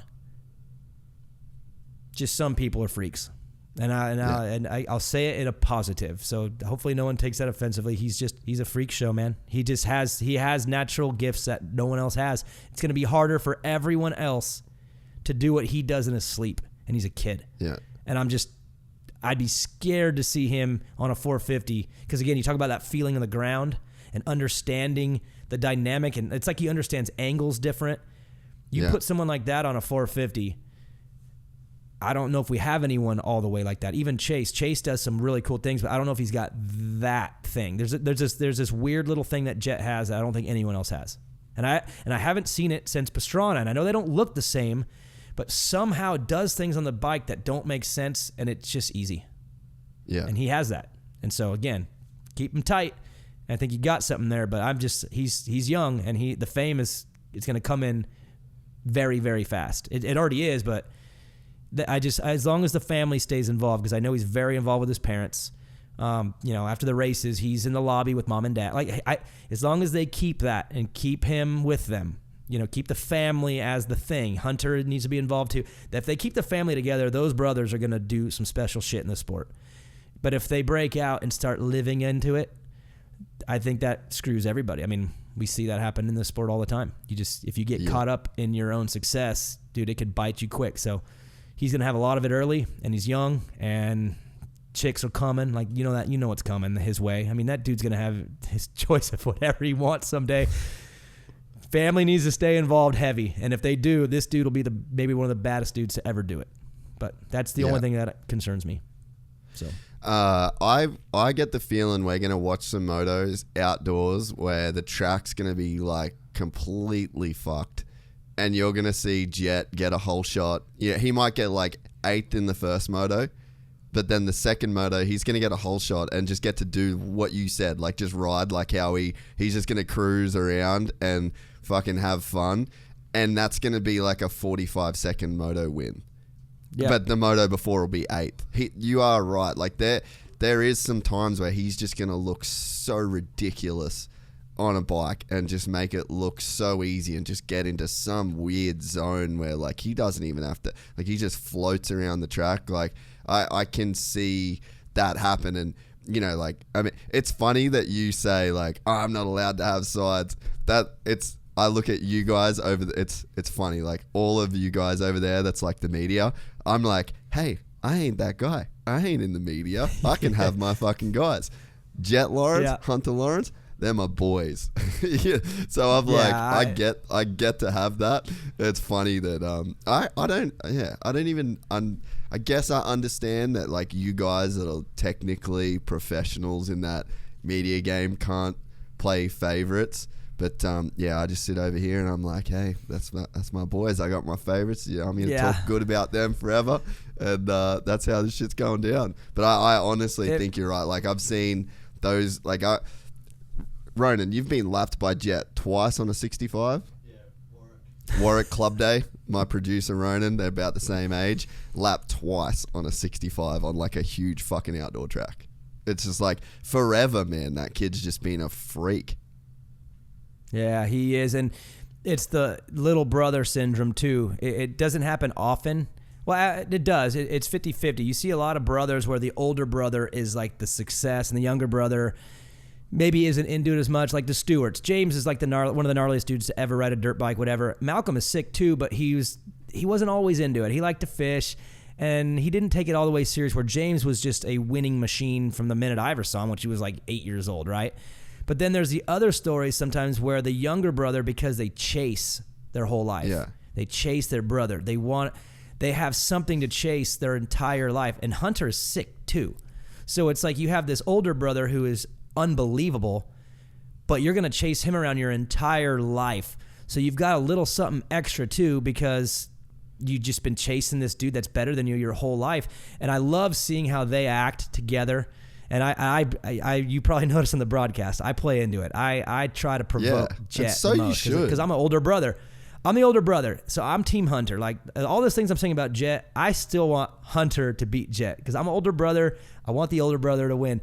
So I provoked them a little bit, but I love the fact that when it's all said and done, Hunter loops his bike, they're hugging on the podium, they're pouring things on each other, because really, I think it's worked. When you're Hunter, you got this little freak show brother who's just breathing down your neck like your whole life, probably like beating your records. And then if you're Jett, you got this badass big brother, and you want to be like him, maybe even better. So it's like they've had this like little fueled relationship that's driven them.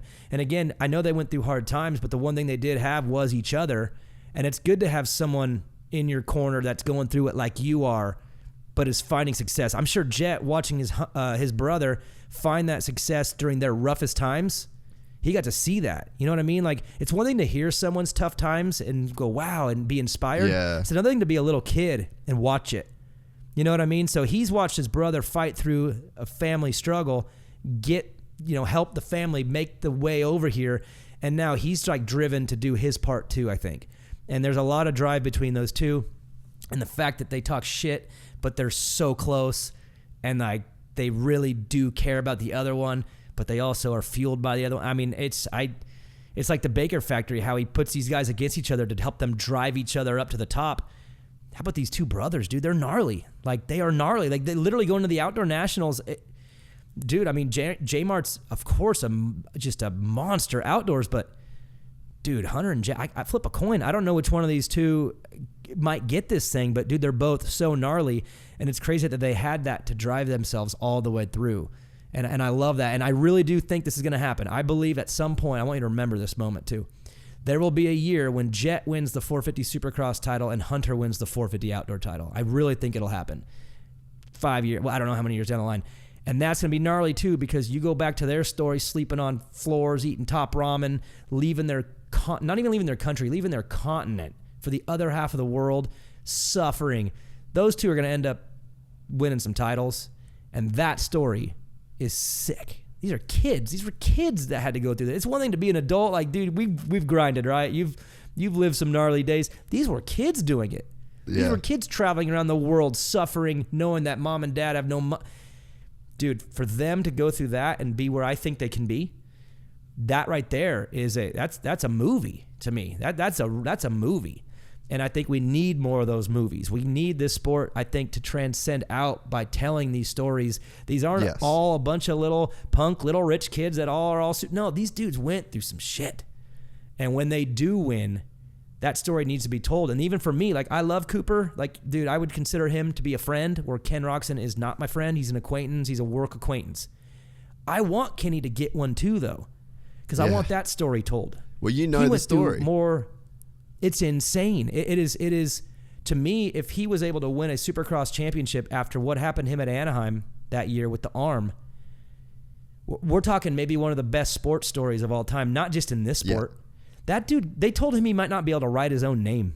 If he wins a 450 Supercross, that's why there's a part of me where I'm not supposed to want it for anyone, but I want Kenny to get one because I want to be able to tell that story and be like, y'all think this is great?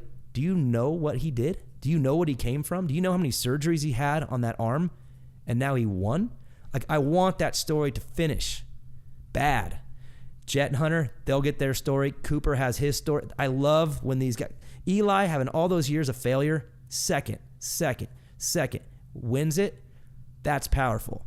Cooper being, dude, just a 450 bum for a couple years. It's just not coming around. He's nobody. Everyone loses faith to come back and win. That's a story. Like, I want these guys, I want these stories told. And for me, Kenny, God, I want that one to happen bad.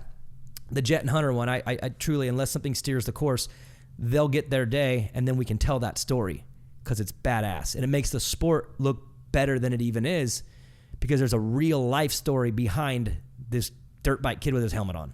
You know what I mean? Yeah. There's more to it than just, wow, he's sick on a bike. No. He was a little kid living in Europe, sleeping on a hardwood floor with eating top ramen. And now he's baddest dude in the world. Like, I want those to happen because I want those stories told.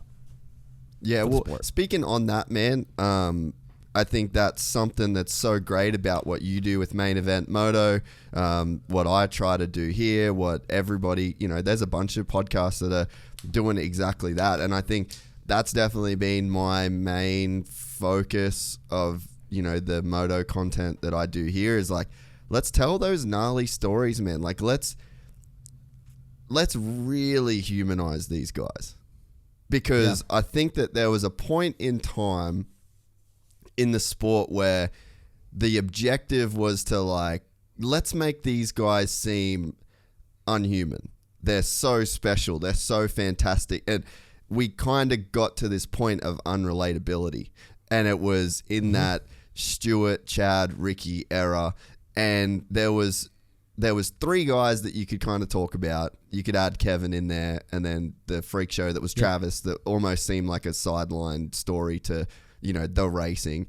But we kind of, as the sport, we spent so much time focusing on that element of these guys. It's unattainable. The fitness is unattainable. All this is unattainable. But like, to tell the story of, the comments on the AP podcast, if you go through the YouTube comments, is like, dude, maybe every second comment, AP's my new favorite rider. AP's the guy I'm going to cheer for next year. Wow, AP's so rad. AP's just like me.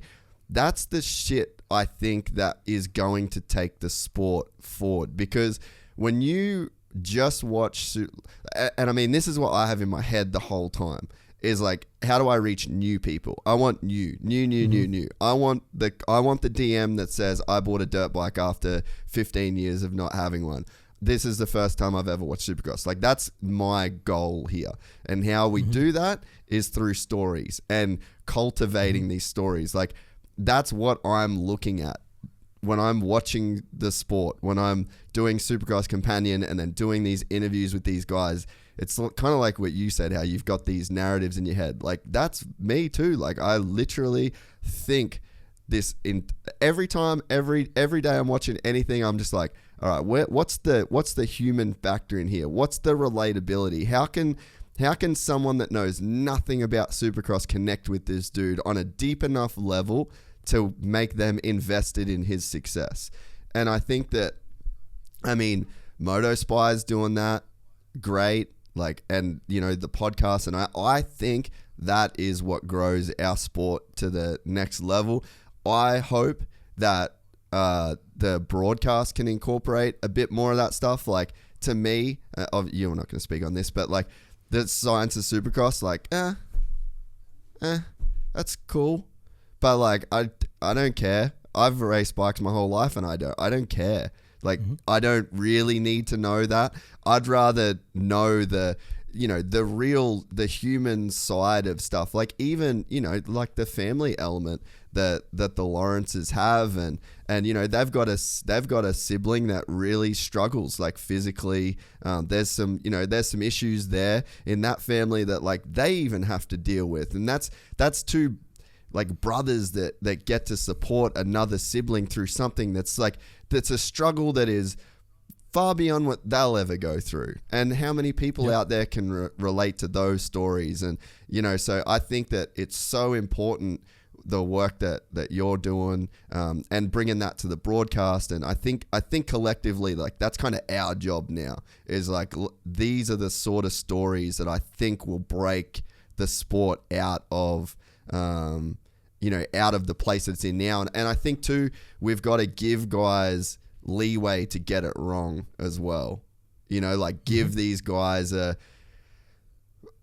not be so critical. I think there's definitely times, I just see it from the comments, like what people are critical on, and I'm like, oh, you guys are fucking up. Like, you can't be critical on this. And then when I see media guys comment on certain things, I'm like, you're fucking it up, man. You cannot be critical on this. Like, you need the good, the bad, and the ugly. You can't just have the good. You can't mold it all one way, because then you're gonna have like my example was the Lawrence Mosman thing. I fully think Jett's being a fucking dumb kid in that respect. Am I gonna criticize him for it? No. Go you fucking do your worst. No, because if he starts second guessing exactly what to say, we lost him. The minute he goes, oh, I should put a filter on, we lost him. So I would rather have him screw up, because I think he was in the wrong on that. I think he was kind of being a butthead about that, dude. And it's like, same. It's okay though. Like, let him say it and let him learn from it. And dude, Mosman might have to teach him a lesson for that. Who knows where that all goes? But when he said it, I know people that literally were like, I don't like that kid no more. And I'm like, whoa. Yeah, exactly. We're talking about a kid who was like 99.9% just a media darling, who lets some emotion slip one time, and you want to wipe away the 99.9% rest of them because of a slip up. But that's I think part of the process with the fans too. Remember, everyone hated Chad Reed, and then they loved Chad Reed. Everyone hated Ricky for a while. He took the crown from the king, man. Hate Ricky. Ricky's so loved now, dude. Everyone loves Ricky. These guys, they go through this chapter where we love them, they find success, they do a thing or two wrong, and all of a sudden everyone wants to hate them, and then they all come back around in the end. So for Jett, again, obviously he's being coached probably on how to be whatever, but dude, don't mute that kid. Don't mute that kid. AP, could you imagine if Aaron Plessinger sat, I'm assuming, was he in this chair? If he sat in this chair and held back, that'd have been a shitty interview. But he was Aaron. And the minute he feels muted and he needs to be protective, you just lost another one. So I'm with you too. It's not even just the stories, it's the characters. Like Plessinger's story is not too gnarly dramatic. I mean, he had some bumps in the road. They all have, but he doesn't have the Kenny story or the Jett. Like, his is different. Where he's special is in his personality. And we can't let these guys fade away because the sport makes them do it. Like, it's just, we need to get more. And it's funny you say how you want that so bad, because I do too. Our TV coach that we had for a couple of years, he told me, if you really want to be good at broadcasting, you need to learn how to live in the mind of a producer. Because once you understand production, then you can be really good at commentating, because you understand what needs to be said, what doesn't, when to say it, when not to. Well, think about this. You have all these characters, the Aaron Plessinger with the mustache and the Doot for Dale. Yeah. You got Ken Roxon, who is like, dude, I mean, let's be straight up. He's just a good-looking dude. He's a sharp, good-looking guy. You got Eli, who's got the beard. He's kind of your mountain man kind of guy, whatever. Dude, I think for this sport to grow, we got to get the helmets off these dudes. Yeah. Unless they're racing. I think opening ceremonies should be on TV, and they should come out no helmets, not riding around. We're not trying to send a message, but maybe they just ride down the starter, wave, whatever. Show me their faces, make them humans, because right now they look like Mortal Kombat characters on the track. And that's cool for us, you and me. Like, right, when you see a new gear and a new helmet, you're like, dude, that's sick. A new fan's not going to go, I love Jett Lawrence, look at that cool gear he's got on. No, they want to see his curly hair and his face, and they want to hear him talk. I think opening ceremony should be that way. I think when the guys are on the line for the main, helmets should be off until the guy says it's time to go. It should be mandatory. That's a great idea, dude. That is a great idea. Because when we're panning on the start and we're prepping, the segment before the 450 main, and we want to say focus on four guys, Webb. I want to see his face. When I'm saying, this guy right here has done that. Dude, I don't want to see him with his helmet on. He just looks like a video game character. Take the helmet off. I want to see the face that goes to this story. And I think it should be mandatory that these guys are not even allowed to. And the reason why I even think that is because of Jett. This year at one of the races, I think it was Indy, he's on the gate with his headphones on. Yeah. He's kind of just doing his thing. And every dude had their helmet on. I know they're probably all nervous, whatever. And he's just kind of bouncing around. And we focused on him for a second, just on an accident. And we're talking about him. And I'm like, wow, whatever we're saying right now, I think it was Ricky who was talking about him, it seems more realistic because I'm looking at his face and not his helmet. Now when you're talking about this kid and his temperament and his personality, now I have a face to put to it. And I mean, my mom and my wife love Jett Lawrence. Guarantee you they would not even know who he is or give a rat's ass if they didn't see his face and hear him talk. And that doesn't mean every guy has to be like him, personality, but you got to see it. Like Eli Tomac has a lot of fans. Is it because of his radiant personality? No, it's because he's got this thing about him. He's that hardworking, strong, kind of mountain man type guy. We need to see that more because when he's on the gate and we're talking about how he's a warrior, he's a late race charger, there's no one stronger, I want to see his face. Because then it's relatable. He's a human being now. Like you said, you want to humanize him?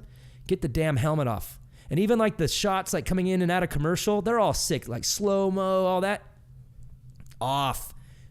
Face shots. Body shots. Ken Roczen at a commercial break should be Kenny with his wife and kid. That is more... And they do it. It should be all the time. When they're racing, we see them on the bike. When they are not racing, it should only be their faces, their bodies, their families, their life. It should be nothing else. The glam, save the glam for all the videographers that do an amazing job. Our sport has the baddest ass editors, dude. You know that, right? We've got talent when it comes to video editing. Let them do all that. But on the broadcast, when you have this mass audience, show me the face at all times, and then put it on and race. I think that is huge. If you want to expand out of our bubble, no one is going to just gravitate to this Mortal Kombat character. They're going to gravitate to the human. And we got rad ones in the sport, so let's do something with them. And we got more coming, too.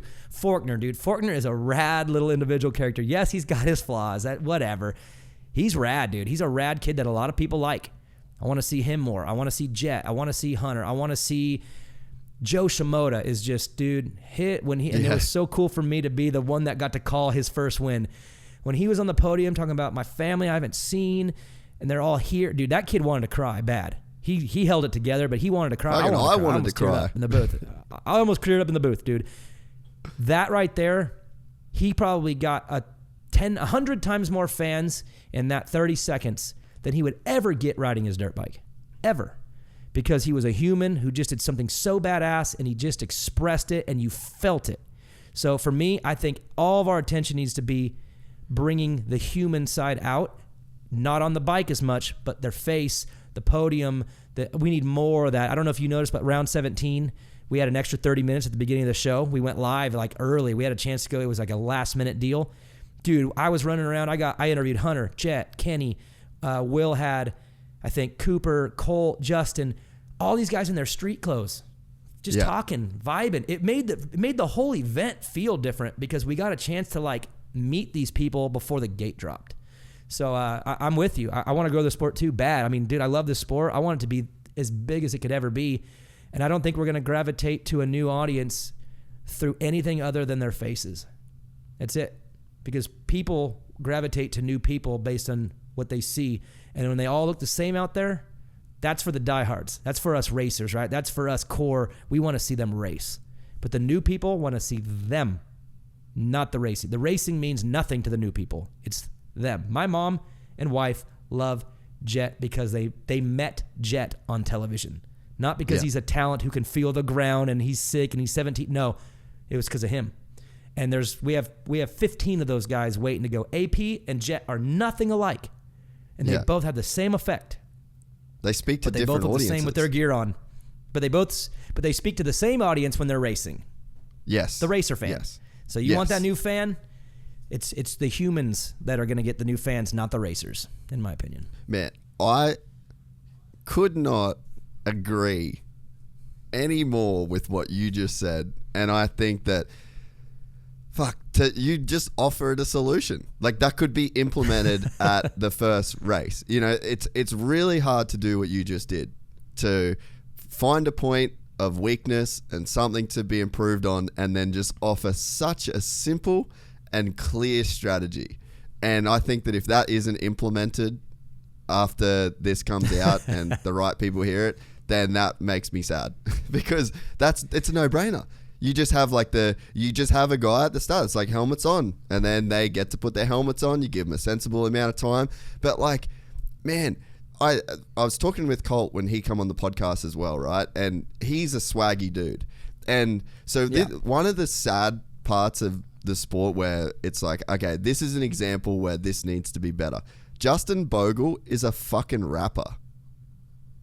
Like, he is a really good rapper. He's probably one of the coolest people I've ever met in my life. In terms of, like, you hang out with him, his vibe, his whole energy, the way that he dresses, the amount of talent he's got, how humble he is. One of the coolest people I've ever met. That dude is insecure about showing that side of his personality because it's not like the racer deal.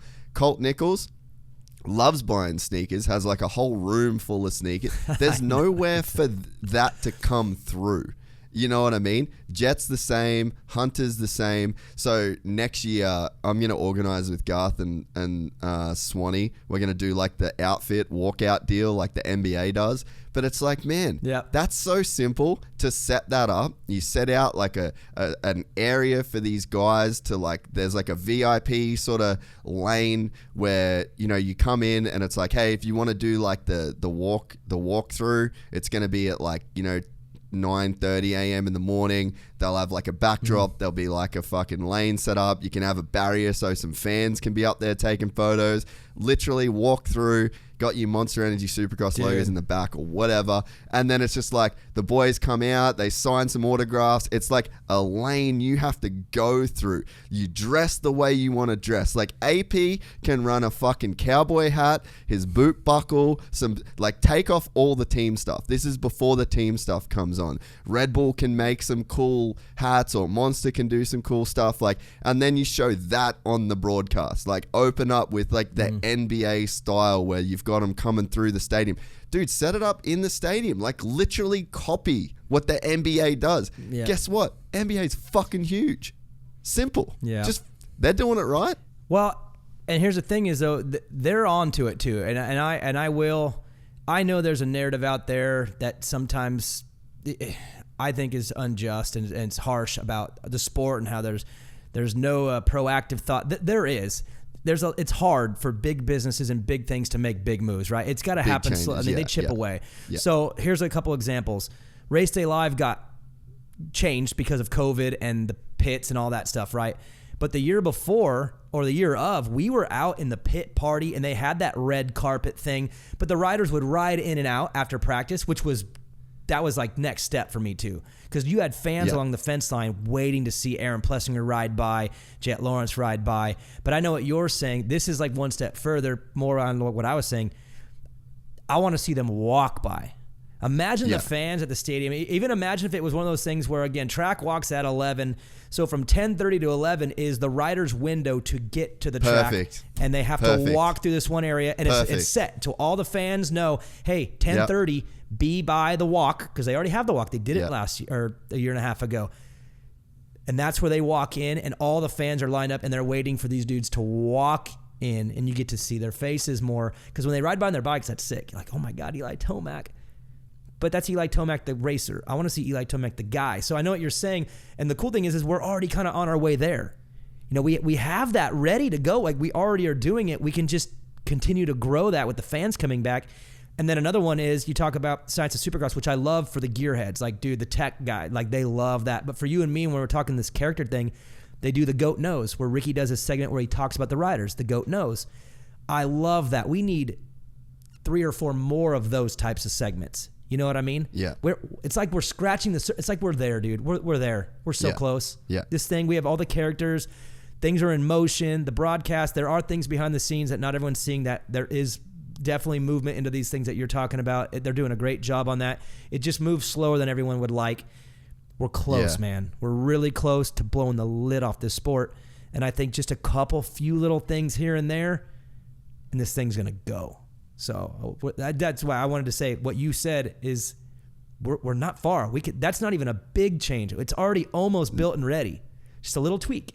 And we got exactly what you're talking about, that NBA walkthrough, and where they got the crazy top hats and the feathers. Everyone's going to be their own guy, right? Like Russell Westbrook or Cam Newton. These dudes, He's the king. They're like that guy. He's the Colt Nichols of super. He's the one with the style. We'll have all those guys. Imagine AP walking in with his cowboy hat and his cowboy boots on. Everyone's like, there's Aaron. I love Aaron. Yep. There he is. Oh, you know what I mean? He's definitely cool number 7, but he's cooler as Aaron. So if we can just start modifying everything.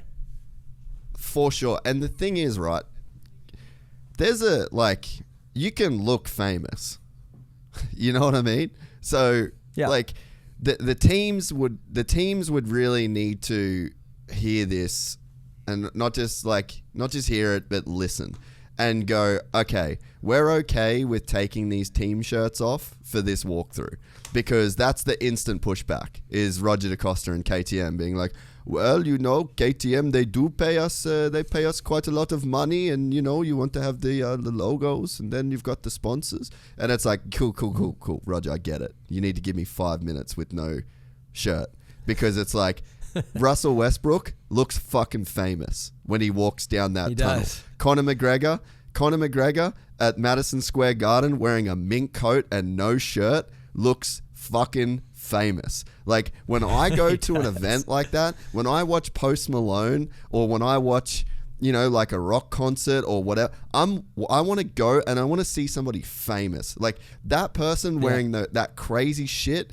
makes me feel okay to do something crazy and to express myself that I want to do. Like there's a bigger thing at play than just like the racing. It's like there's a thing that happens when you let people really express themselves. It like pushes everything forward. It creates like a cultural thing, and you're giving people a license to then go home and be inspired. Like not everyone's going to be inspired by Colt Nichols. I'm going to look at Colt Nichols' walkout outfit. I'll be inspired by that. Like that's my style. AP style is not my style. I'll look at him and appreciate that he looks like a famous dude. Like, can you imagine 6'2", cowboy hat, full button up, got the buckle, sick shoes, and he's there signing autograph? He can play his character. And then you get Jett Lawrence that can come in, let him have some fucking chicks walk in with them. Like we've got to build this up to where it's like, you look at these guys like, man, they're superstars. Like I cannot watch Russell Westbrook or Conor McGregor walk out in those kind of outfits and not be like in awe of them. And we kind of saw it with Kenny with the suit at the press conference, but it's like, dude, this shit will blow us up in that sense of, and even if it's just in the stadium, like you're going to give these people this license to like be themselves. And I mean, there's always, especially, I didn't realize when I moved to America, like I just come from Australia, riding a dirt bike. It's just, I don't know, there wasn't much of like a thing around it, like there was so many people rode bikes. But when I got to America, it was like, you'd say to someone, oh, I ride motocross. Oh, so you're like a bro. I'm like, oh, I don't know. You know what I mean? So there's even that is quite important to where it's like, you can be a cowboy and be a motocross rider. You can be a hype beast kid and wear Supreme and be a motocross. What you're actually doing, like the bigger picture of that, is you're breaking down the stereotype of what a motocross racer is. Malcolm Stewart's fucking black. All of a sudden, motocross isn't just for white people. That. It sounds like I'm speaking in hyperbole, and I guess that's kind of the forum here is like, let's make these ideas bigger, but there is some real shit at play, and you can really make those changes. Like you see Malcolm walk through in like the outfit that he wants. Like that's a young black kid fucking killing it. Put that on display. If 100%. It wasn't for Malcolm's dreads, then it's like you don't even know that's a black kid riding that bike. That's fucking important, man. It's as important to have that kid getting to do his thing as it is to have the cowboy to do his thing, or the hype beast kid to do his thing, or you know what I mean? Like it is, I just think it's way more important than people think it is. 100%. So I'm going to tell you a little story that happened this year, and you're going to love this because I think one of the bigger problems in it right now with what we're talking about is not everyone is on the same page. It's like we're all in the same book, but we're not on the same page here.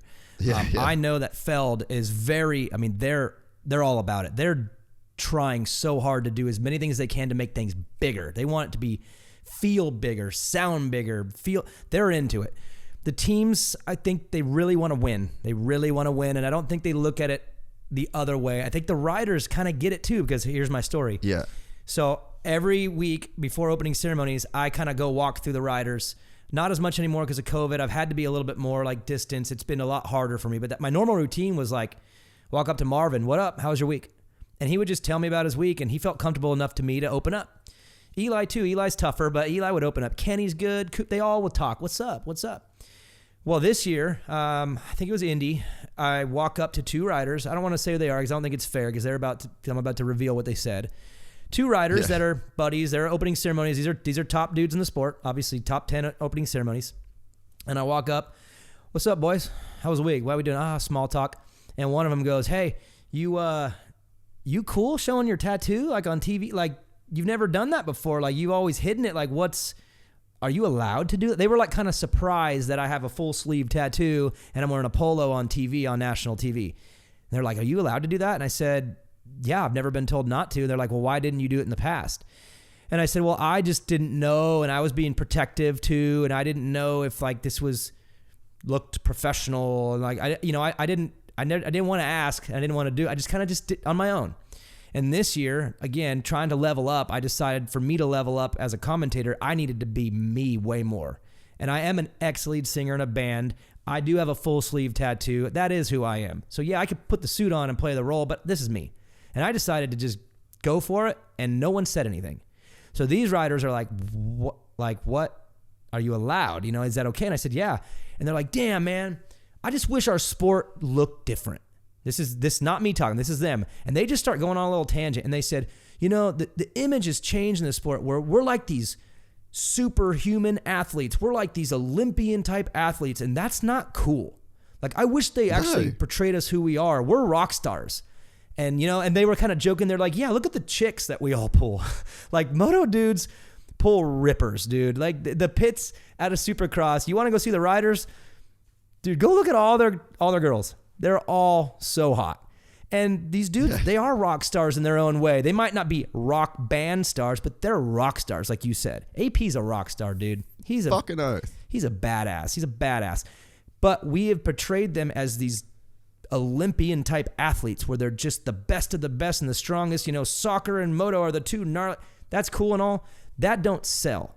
I don't think anyone sitting on the couch eating pizza, drinking beer is inspired by these athletes. They want to see cool dudes. They want to see the cool dudes with the hot chicks.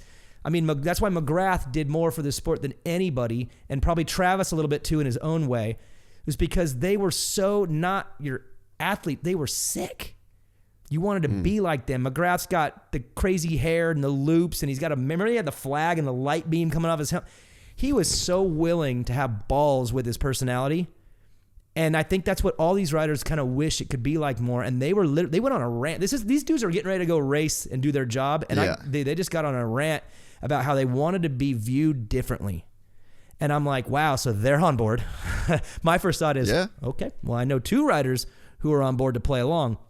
If we can get them all to play along and you guys all realize, like, yes, you're athletes, you're warriors, you're badass, but dude, collectively, we can all move the needle so hard if we all get on the same page, not the same book, and we all realize that we can make these dudes stars, not race stars, just human stars.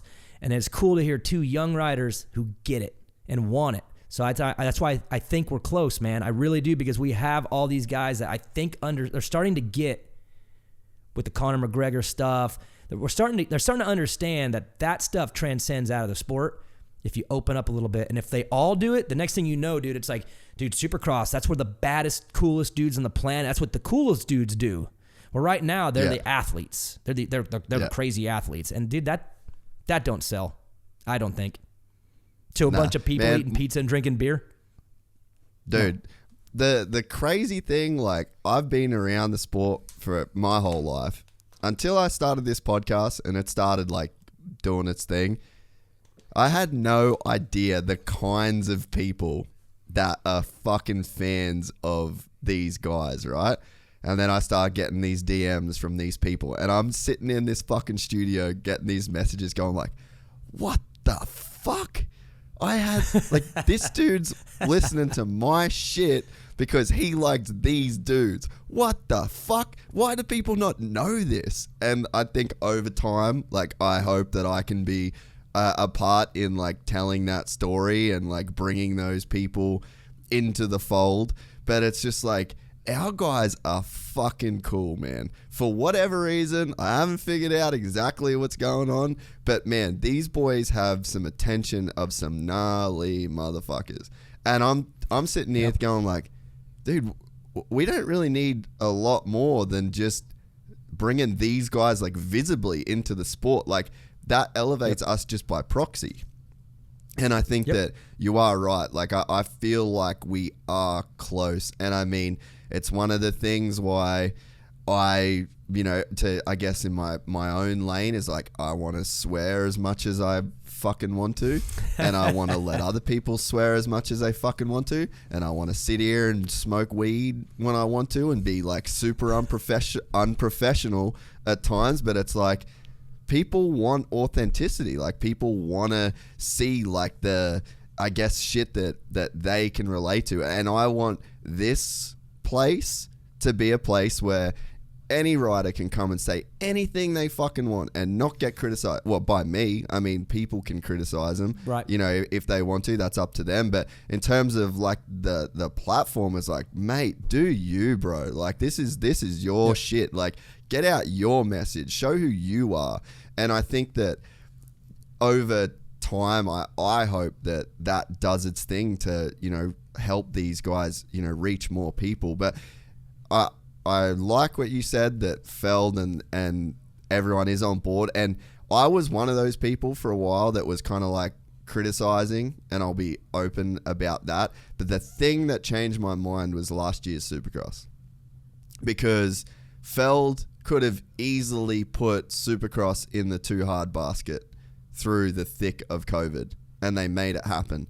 And they made Supercross happen at a time where it was very, very, very, very hard to make it happen. And as like after that, I was like, okay, I'm gonna be critical in the lane of like what I can see that I think, and like what you did, you were critical about something, you offered a solution. And I feel like I would like to continue to be critical, but offer solutions, instead of just bashing the sport. Because I definitely had that realization after the Feld made Supercross happen last year. I was like, okay, I thought they kind of didn't give a fuck.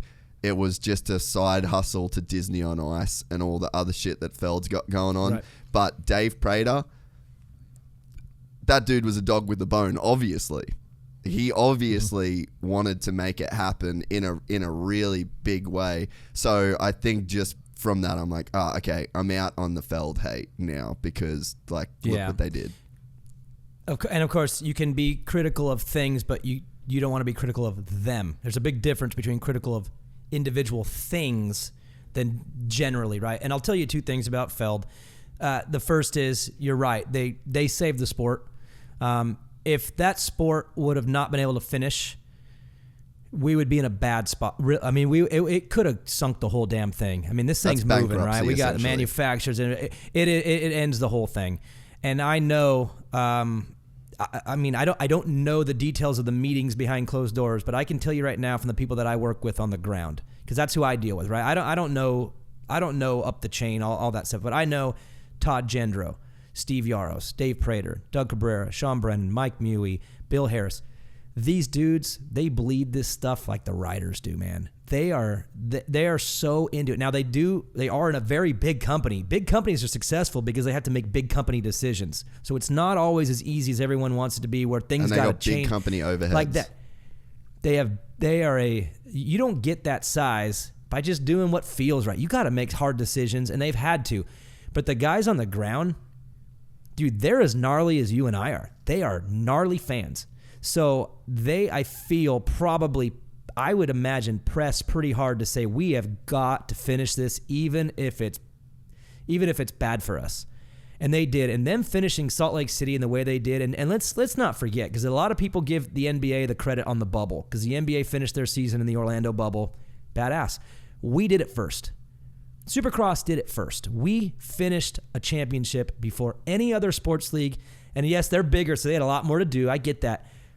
But those dudes on the ground that make Supercross happen, I guarantee when push came to shove, they pushed as hard as possible to make sure that we could finish that damn thing in the middle of a pandemic that nobody understood, that was just still confusing to all of us.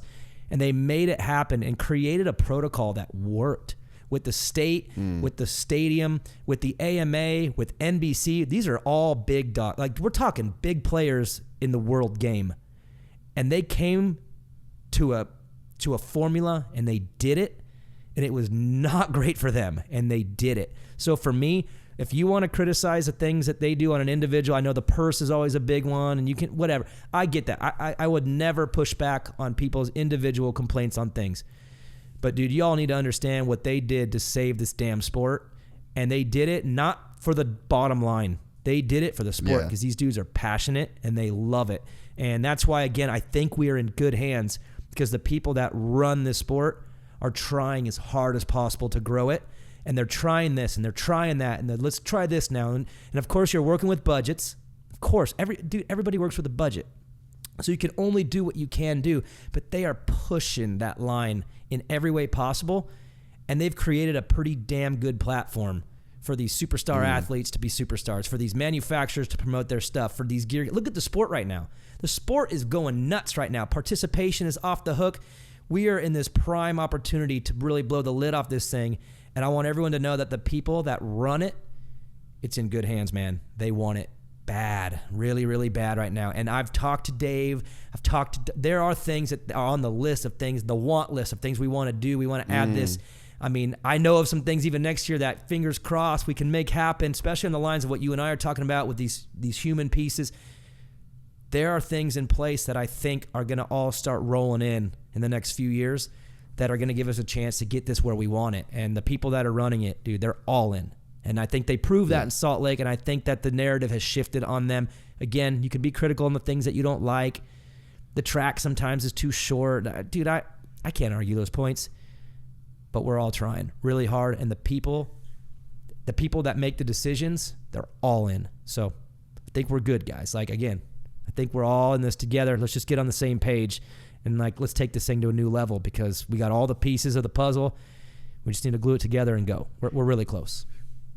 Yeah, no, that's cool to hear from you firsthand, and that's kind of the impression that I've got. And yeah, like I said, come from last year. And the thing is too, is like, hey, start a fucking podcast. Start a channel. Commentate on the sport. Have your ideas heard. If your ideas are good enough, they'll get a fuckload of views, and then a bunch of other people will be converted to your ideas. And if anything that I say makes enough sense, it will get back to Feld. I don't have an email of anybody at Feld. You know what I mean? I don't talk to any of those people, but if by chance I've got a good idea, or if someone says something good enough, this is like a free market economy. Like, that's what the free market is designed for, is great ideas rise to the top. And, so I think there's definitely a bit of shift that needs to take place just in people's own personal psyche, is like, be the change that you want to see. Like, put your money where your mouth is. Like, if you've got a idea, if you've got something that you think can add to sport, go and fucking do it. There's a lot of people out there that won't do what it takes to put your money where your mouth is. Goes back to what you said. How bad do you really want it? You may want some of these changes, but what are you doing to make them happen? It's like what we talked about earlier. Like, do you really want it, or do you just want to complain? And that's why I'm with you too. Like, if anyone, I mean, even for me, it obviously, I would say Salt Lake, I had a lot of positive response. There wasn't much negative at all. I tell everybody, it's only downhill from here. Like, it's going to only get worse. I'm going to get criticized whatever I do from here on out. But along the years, I've had criticism along the way. And when somebody actually criticizes me and makes a point on like what I actually did that they didn't like, whatever, I'm like, I love that criticism. I seek it. I want criticism that's real so that I can get better. But I don't listen to shit talk. Blair sucks. I can't stand that dude. Blah, blah. Okay, like what? Okay, you're just talking crap. Like, say why. Like, I want to know why, because I want to fix it if it's a real problem. Like, I'm personally desperate to be the best that I could be. I want to be the best ever. I mean, that would be my ultimate goal. Honestly, I mean, that's the ex-racer in me. I would love to be the best broadcaster ever in the sport of Supercross. The only way I'm going to get there is to be criticized along the way and learn from it. And I love that shit. But if you're just going to talk bad and just talk smack and just take shots online, that means nothing to anybody. And again, if you're criticizing the sport and you just want to talk bad about the sport, that ain't moving the needle. Put an idea behind your shit talk.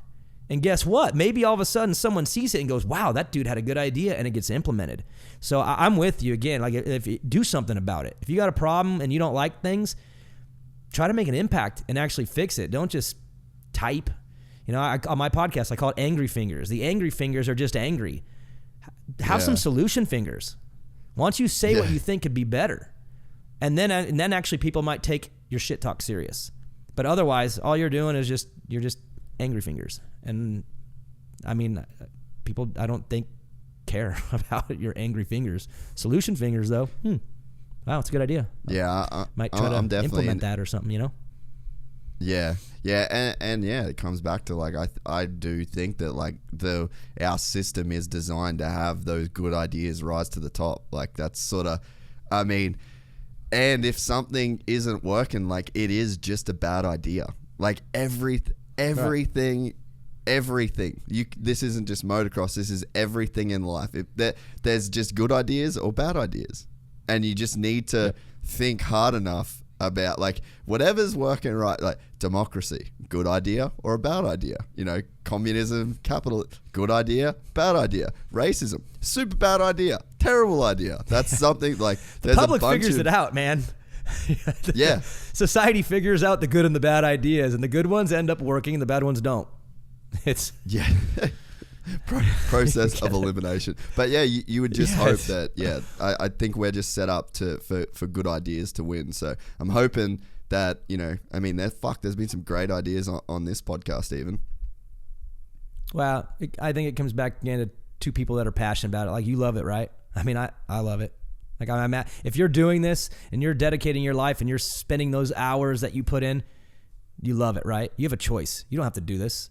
You obviously love it. I love it. You think I liked sleeping in airports and red eye and being away from my family all that time? No, I didn't like that, but I love this sport enough to do it. I care, and you care. There's a lot of people that care, and that's why, I think it comes back to what can we do with what we got? And I know we got a lot of passionate people in a lot of places, and that goes all the way through. And I hate the rivalries that all kind of brew, but I think it's softer now. But the people at Monster, dude, they want this sport to blow up. Red Bull, they want the sport to blow up. Everybody wants the same damn thing. We just got to get on the same page, because I think there's a pretty simple formula on how to get there. And I think if we all collectively just go, hey, guys, we got something here. Like, we are on the cusp of having something special again. It's been a while since we've been able to break mainstream. We can do it. Let's all get together and figure out how. And it's not far off. Like you said, the sport's not broken. Nothing's wrong. It's working. Yeah. It's good. I want it to be great, because great will break through. Good will stay where we're at. And I think if we all just come together and say, hey, let's take that big step together. Let's make it great. And I think there's some simple solutions outside of the typical business things that have to be done. You know, they're all businesses again. They have to operate a certain way. I think inside that realm, though, we can do it. And you're a big part of that. What you're doing, Steve Mathis. I know you guys are. I think you're the bestest of buddies, right there, but that's your homie right there. He's having a huge impact. He's the diehard fan guy. Like, he's got that pack, and he's pushing. You know, I'm pushing in my ways that I can. I'm trying to influence. I'll say this on the Steve Mathis thing, and I've said it before. The sport needs that guy. Bad. It does. I am not going to be that guy. And for anyone that says like the Gypsy Gang over Pulp thing and go, hey, please don't look at me to be the guy that could do what Steve does. I don't fucking want it. I don't want it. I want him to keep doing his thing. Hey, we don't need two Jets. We need a Jet and an AP. You know what I mean? Yeah. So again, and I hate those debates too, because people, it's just typical human nature, but they want to pick one. They want to pick a side. Yeah. Dude, we got a lot. Like, we got a lot to choose from. That's badass. It's growing. It's getting bigger. Like, it's awesome. It's working. And like the point I was making, though, is we have a lot of people in pretty impactful spots making a difference and really moving. I mean, Jeremy Malott at Red Bull, that dude's on it. He cares. He is trying to innovate in every way. I mean, dude, he throws ideas at me sometimes, and he's like, what do you think of this one? Like, he could very easily clock in and clock out, get his paycheck, and do his job. That dude is into it. So there's all these people that are way into it. We just got to all realize what we got. It's like we're sitting on a big old golden egg here, man. Let's cook this thing, dude. We're really, really there. And again, that's where me personally, like, I'm trying to have an impact in the way that I can. Yeah. And for me, my podcast it's okay size. Like, we have a good audience. I'm happy, but that's not moving the needle. Where I can move the needle is on the television side by just bringing something different. Again, I'm different than the rest. I'm not your typical pro broadcaster too. Like, when you look at Ralph and Lee and Todd, these dudes are like, they're pros, man. They are like the best of the best. They do the Olympics. They've done NASCAR, Indy. These are all pros. I don't know if I could even be like them. I don't think I could go into other sports and even have an impact. What I can do is just have an impact in this sport because I love it and I'm psychopathically obsessed with it. So that's like when I get a chance to be on TV on the floor or Race Day Live or my one shot in the booth, I want to be me too. I want to do it in my way and try to have an impact in a little bit different way. And that's hard to do because I have a job to do too. I gotta do the job right. I gotta do what they do and click the boxes of a play-by-play professional network broadcaster. But I can't just do it that way only because then I wouldn't be who I am. So I got to be me too. And that's why when I got that chance, I was having to balance the role of do what you're supposed to do and do it right, but be you and speak the language. I think I called the writers dudes a couple times. Like, you know, I probably steered off my role a little bit, but I felt like it was my way to talk to the fans and be like, I am one of you. Like, I get it. I know what you want. I know what you guys are craving. I'm going to try to do the job the best I can the right way, but I'm also going to talk to that fan base. And that juggle was very difficult, but I want that bad because I want the fan base happy. They do bitch a lot about a lot of things, and I see it, and it bums me out and it makes me sad because it's like they want it to. We all want this thing to be bigger and better, or whatever. And so I wanted to do what I could to make sure that they were satisfied too, while also doing the job that needed to be done. Because again, that's not my role. As a play-by-play goal, I'm the what guy, the when guy, the where guy. I'm steering this ship so that Ricky could break it down and explain it all to you. But I knew that if I kind of just put a little edge on it and put it in my natural way, instead of going straight corporate and doing it just the way it was supposed to be done, if I could do both, I could talk to the audience. And I think, most importantly, I think I revved Ricky up too. Because I'm fast-paced, dude. My brain is moving fast, and I think with Ricky, I think I shifted up a gear, and he pinned it. And dude, we had so much fun. It was probably fun, not fun for me. He probably had fun though because we were yelling and screaming and I mean, we lost track of the job because we were in that moment, and I think the fans appreciated that we were on the couch with them, we were sitting with them. It sounded like two dudes who were sitting with you.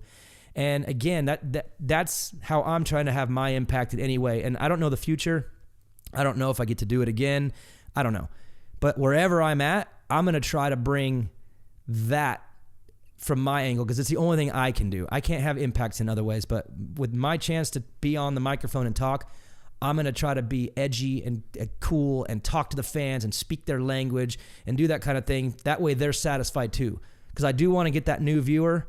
But I think one way to get the new viewer too is to make sure that the one you got is satisfied. You know, with my business right now, I'm learning a lot about business. And one thing I've learned is that the customer is the most important part of a business, right? You don't create a product and then go looking for customers. You find a customer base and you create them a product. They're sitting there waiting for it. Well, we have a customer base that loves the sport. They're diehards. They're crazy. They listen to Gypsy Tales. They listen to Pulp MX. They freak out when an episode's late, and they read every Racer X magazine. These fans are psycho diehards. And if they're happy, they're talking. They're telling their friend. Yeah. They're bringing their buddy who hasn't watched in a couple years back to the house. So I think that you got to satisfy both. And I think that if we hammer the new viewer with our stars, look at who we got, look who we have to offer you. But then we also make sure that the diehard is getting spoken to, and we're giving them theirs. And that's why, again, I love Bondo. Man, Bondo bringing on J-Bone to be in my role when I got to go up. Instead of trying to replace me with a me, he replaced me with a dude who knows every single thing about the pits, every single thing. And to have him be talking about the team side of things, that part of the fan base was like, yes, like I want to know. That's the stuff I want to. Like you said, you don't care about that much, but there's a block of the population, the fan base, that wants that side. So I love that Bondo did that. I love that it all got approved because again, we're trying things. And I know people flipped out this year about the Rutledge Wood thing, which I understand. I'm a fan of that. Like, I'm fine with that. Yeah, I didn't get the freak out. It was it was a little bit of a territorial thing too, and I think I was part of that problem because people assumed he was taking my job, which he did a little bit because he took my camera because we only have what we have. So me and Will shared.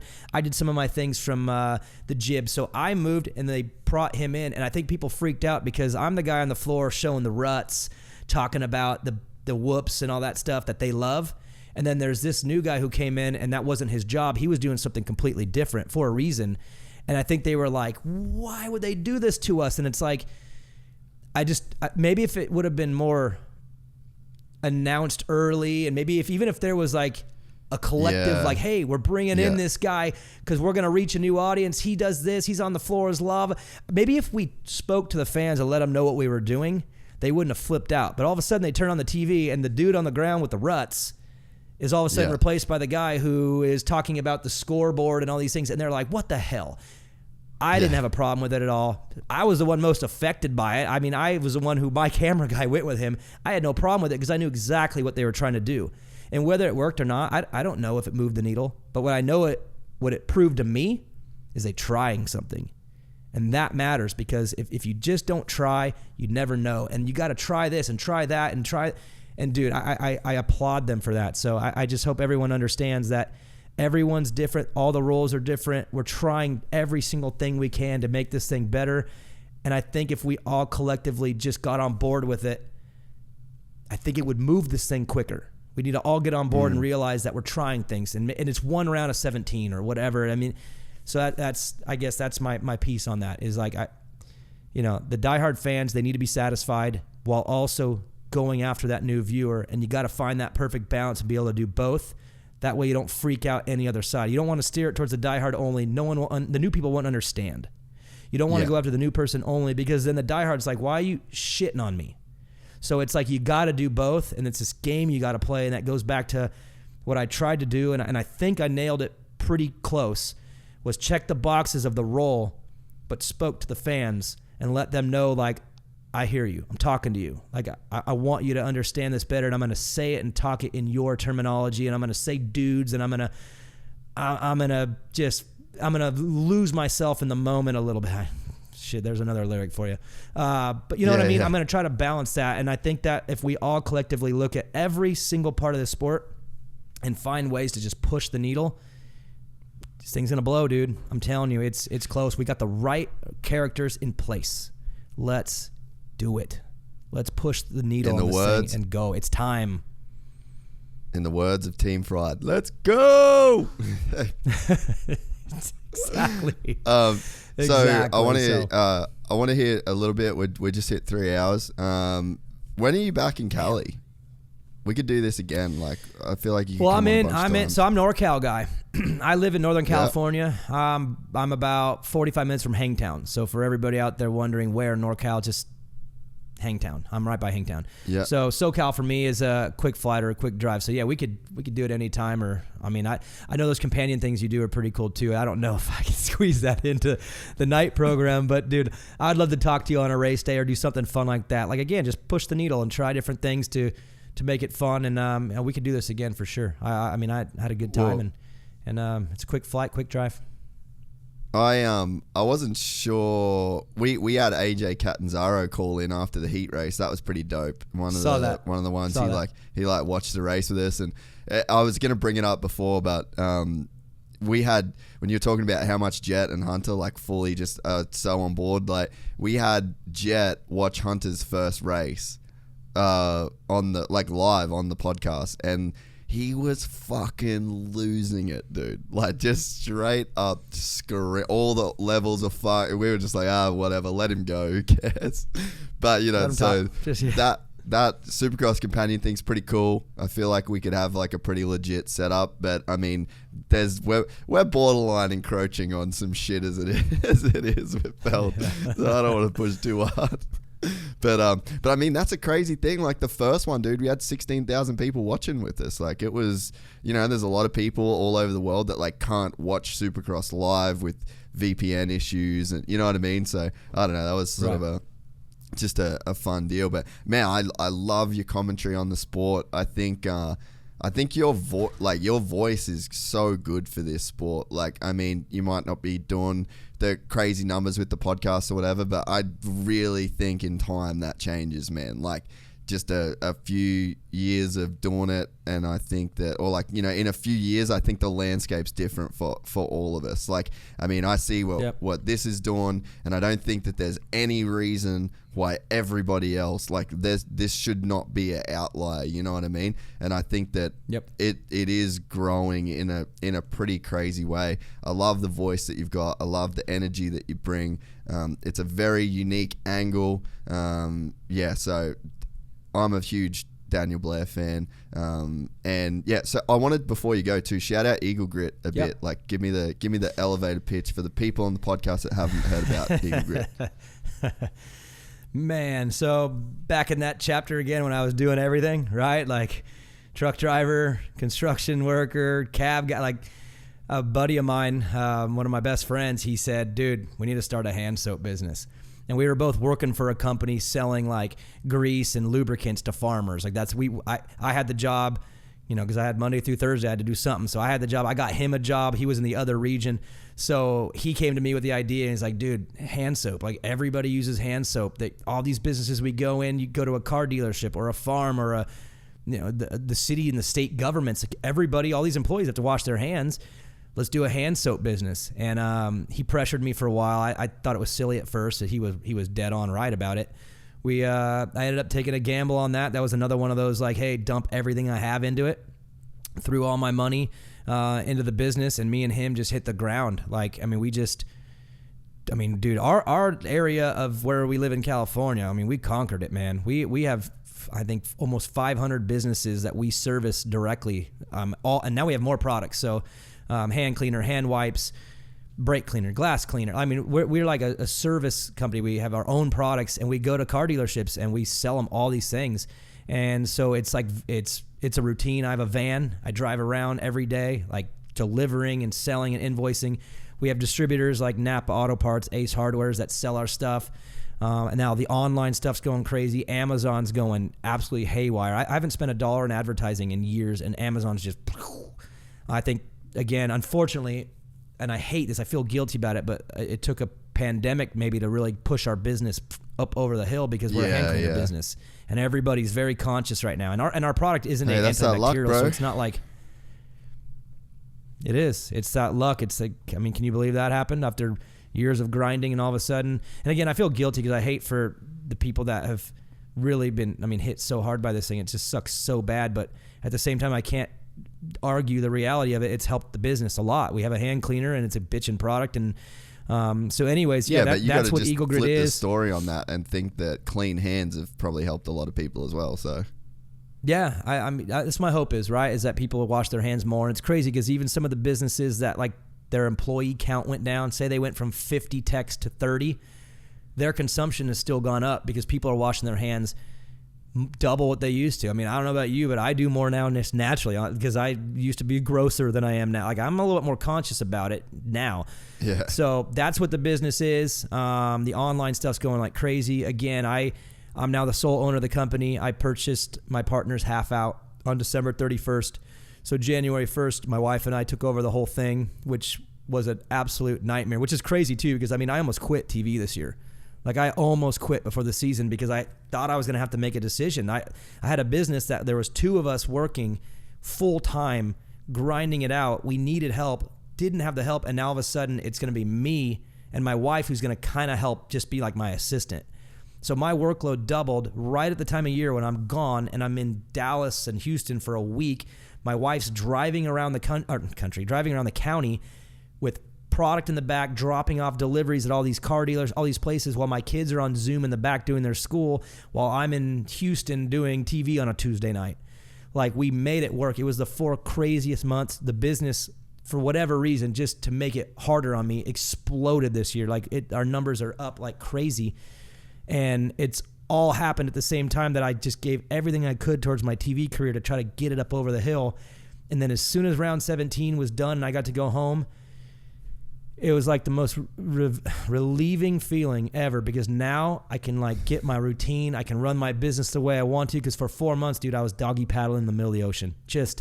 There were days on a Tuesday where I was on the phone in between Race Day Live and the broadcast talking to a customer who may have gotten the wrong product, and I'm sorry, my wife grabbed the wrong one. I told her the wrong thing. She'll be there tomorrow. My apologies, because I wanted to save the account. I didn't want the account mad at me. Like, it was so gnarly. But it worked. Like, again, I had to make a gut call in January. Like, are you gonna be able to pull this off? And I really didn't think I was gonna. I mean, dude, I'm being completely open and honest with you. I even wrote a resignation email. I wasn't gonna be able to do it. I had to make a decision, and I was like, okay, I'm gonna do the business. I invested a lot of money. I had to borrow and loan, and I dumped everything to buy this thing for my partner. And it can't fail, because if I fail, other people are gonna fail hard because of the money I borrowed. So I was like, dude, this TV career might just have to be to an end. This is that stop sign that I've known was coming. I'm going to have to choose one or the other. And I was going to do it. And my wife was like, just go to Houston. Just go to Houston and do the first one, and I will make up the difference. And after Houston, I was like, okay, we did it. Like, what do you think now? She's like, okay, go to Indy. And Indy was a bad one. Like, it's like everything exploded that week. The Webb orders went crazy. My wife is literally working like all day. I'm working on the phone. So for the first half of the season, dude, I was on thin ice of even being able to pull it off. I thought I was going to quit. I mean, the email was in my outbox in my draft box, waiting to be like, guys, I am so sorry, but I have to choose the business because I have other people involved, and it can't fail. I invested way too much. I'm too financially in on this thing. I can't do it anymore. And somehow, just again, like fate, it just kept being okay, just enough. And then all of a sudden, the whole process of the booth thing popped up, and it's like, hey, we got a situation.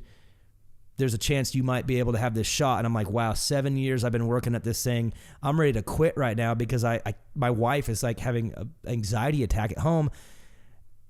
And boom, it all happens. And I get an audition. I get to go in with Ricky, a little tryout, and make it, and sends tape over to NBC and Feld to make sure that they're okay that I could do it. And then I wait for a month, and I'm like, this whole month, I'm just like, holy crap, like I'm barely holding on. And then boom, you're getting your shot. It's in a week. Let's go. And I just buckled down, nailed it. Round 17, nailed it, flew home. And now my wife and I are we're still working hard, but dude, we made it. And the business is exploding on my lap. March was my biggest month. April is the biggest. May is the biggest. June, I was doing some work, kind of seeing what's coming up this month. June's going to break every month is breaking the record. And just to think, like back in December, that thing almost failed. They both almost were like ready to collapse at the same time, and both made it. And it goes back to all those suffering nights for 7 years, dude. It was like no way I was going to fail, because I put too much in, and somehow like magic, it worked and made it. And now, dude, it's like life's different. Life today, on whatever day this is so different than it's been for 38 years. It's like, fuck, dude, made it.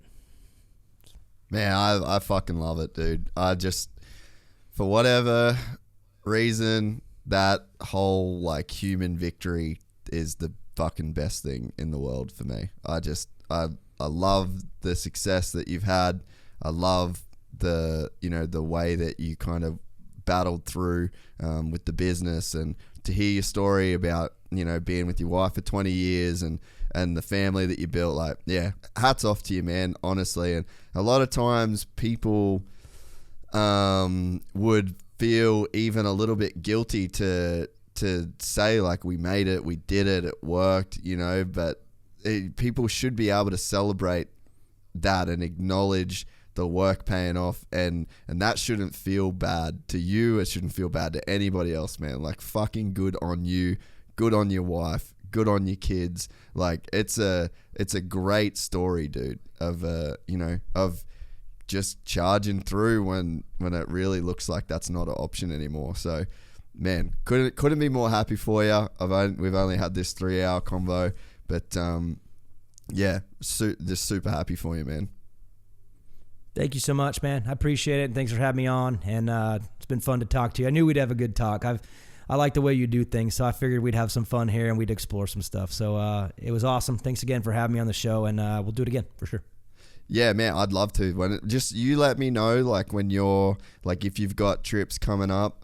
This setup is gonna improve, hopefully over the next couple of months. But yeah, honestly, man, you are welcome anytime. I love getting to talk soupy and like ways to kind of improve the sport. And man, you got some fantastic ideas as well. And the fact that you're so close to people that can implement those ideas, like, that is a good thing as well. Hope so. Fingers crossed for next year's round 1 press conference. Fingers crossed that some things are able to happen. I'll tease you all with that. There's some ideas floating around how to make that thing pretty damn special. So just everybody out there, keep your fingers crossed that we pulled this off, because I think there's something cool brewing. And if it happens, dude, it's a big step in the direction that we're talking about. So we're excited to announce the launch of our new membership site, gypsytales.com, packed with exclusive content and perks that you won't find anywhere else. This is your chance to become a part of the Gypsy Gang. And as a special bonus, if you sign up to an annual membership, you'll be entered into the draw to win our custom-built TC125. Gypsy Gang.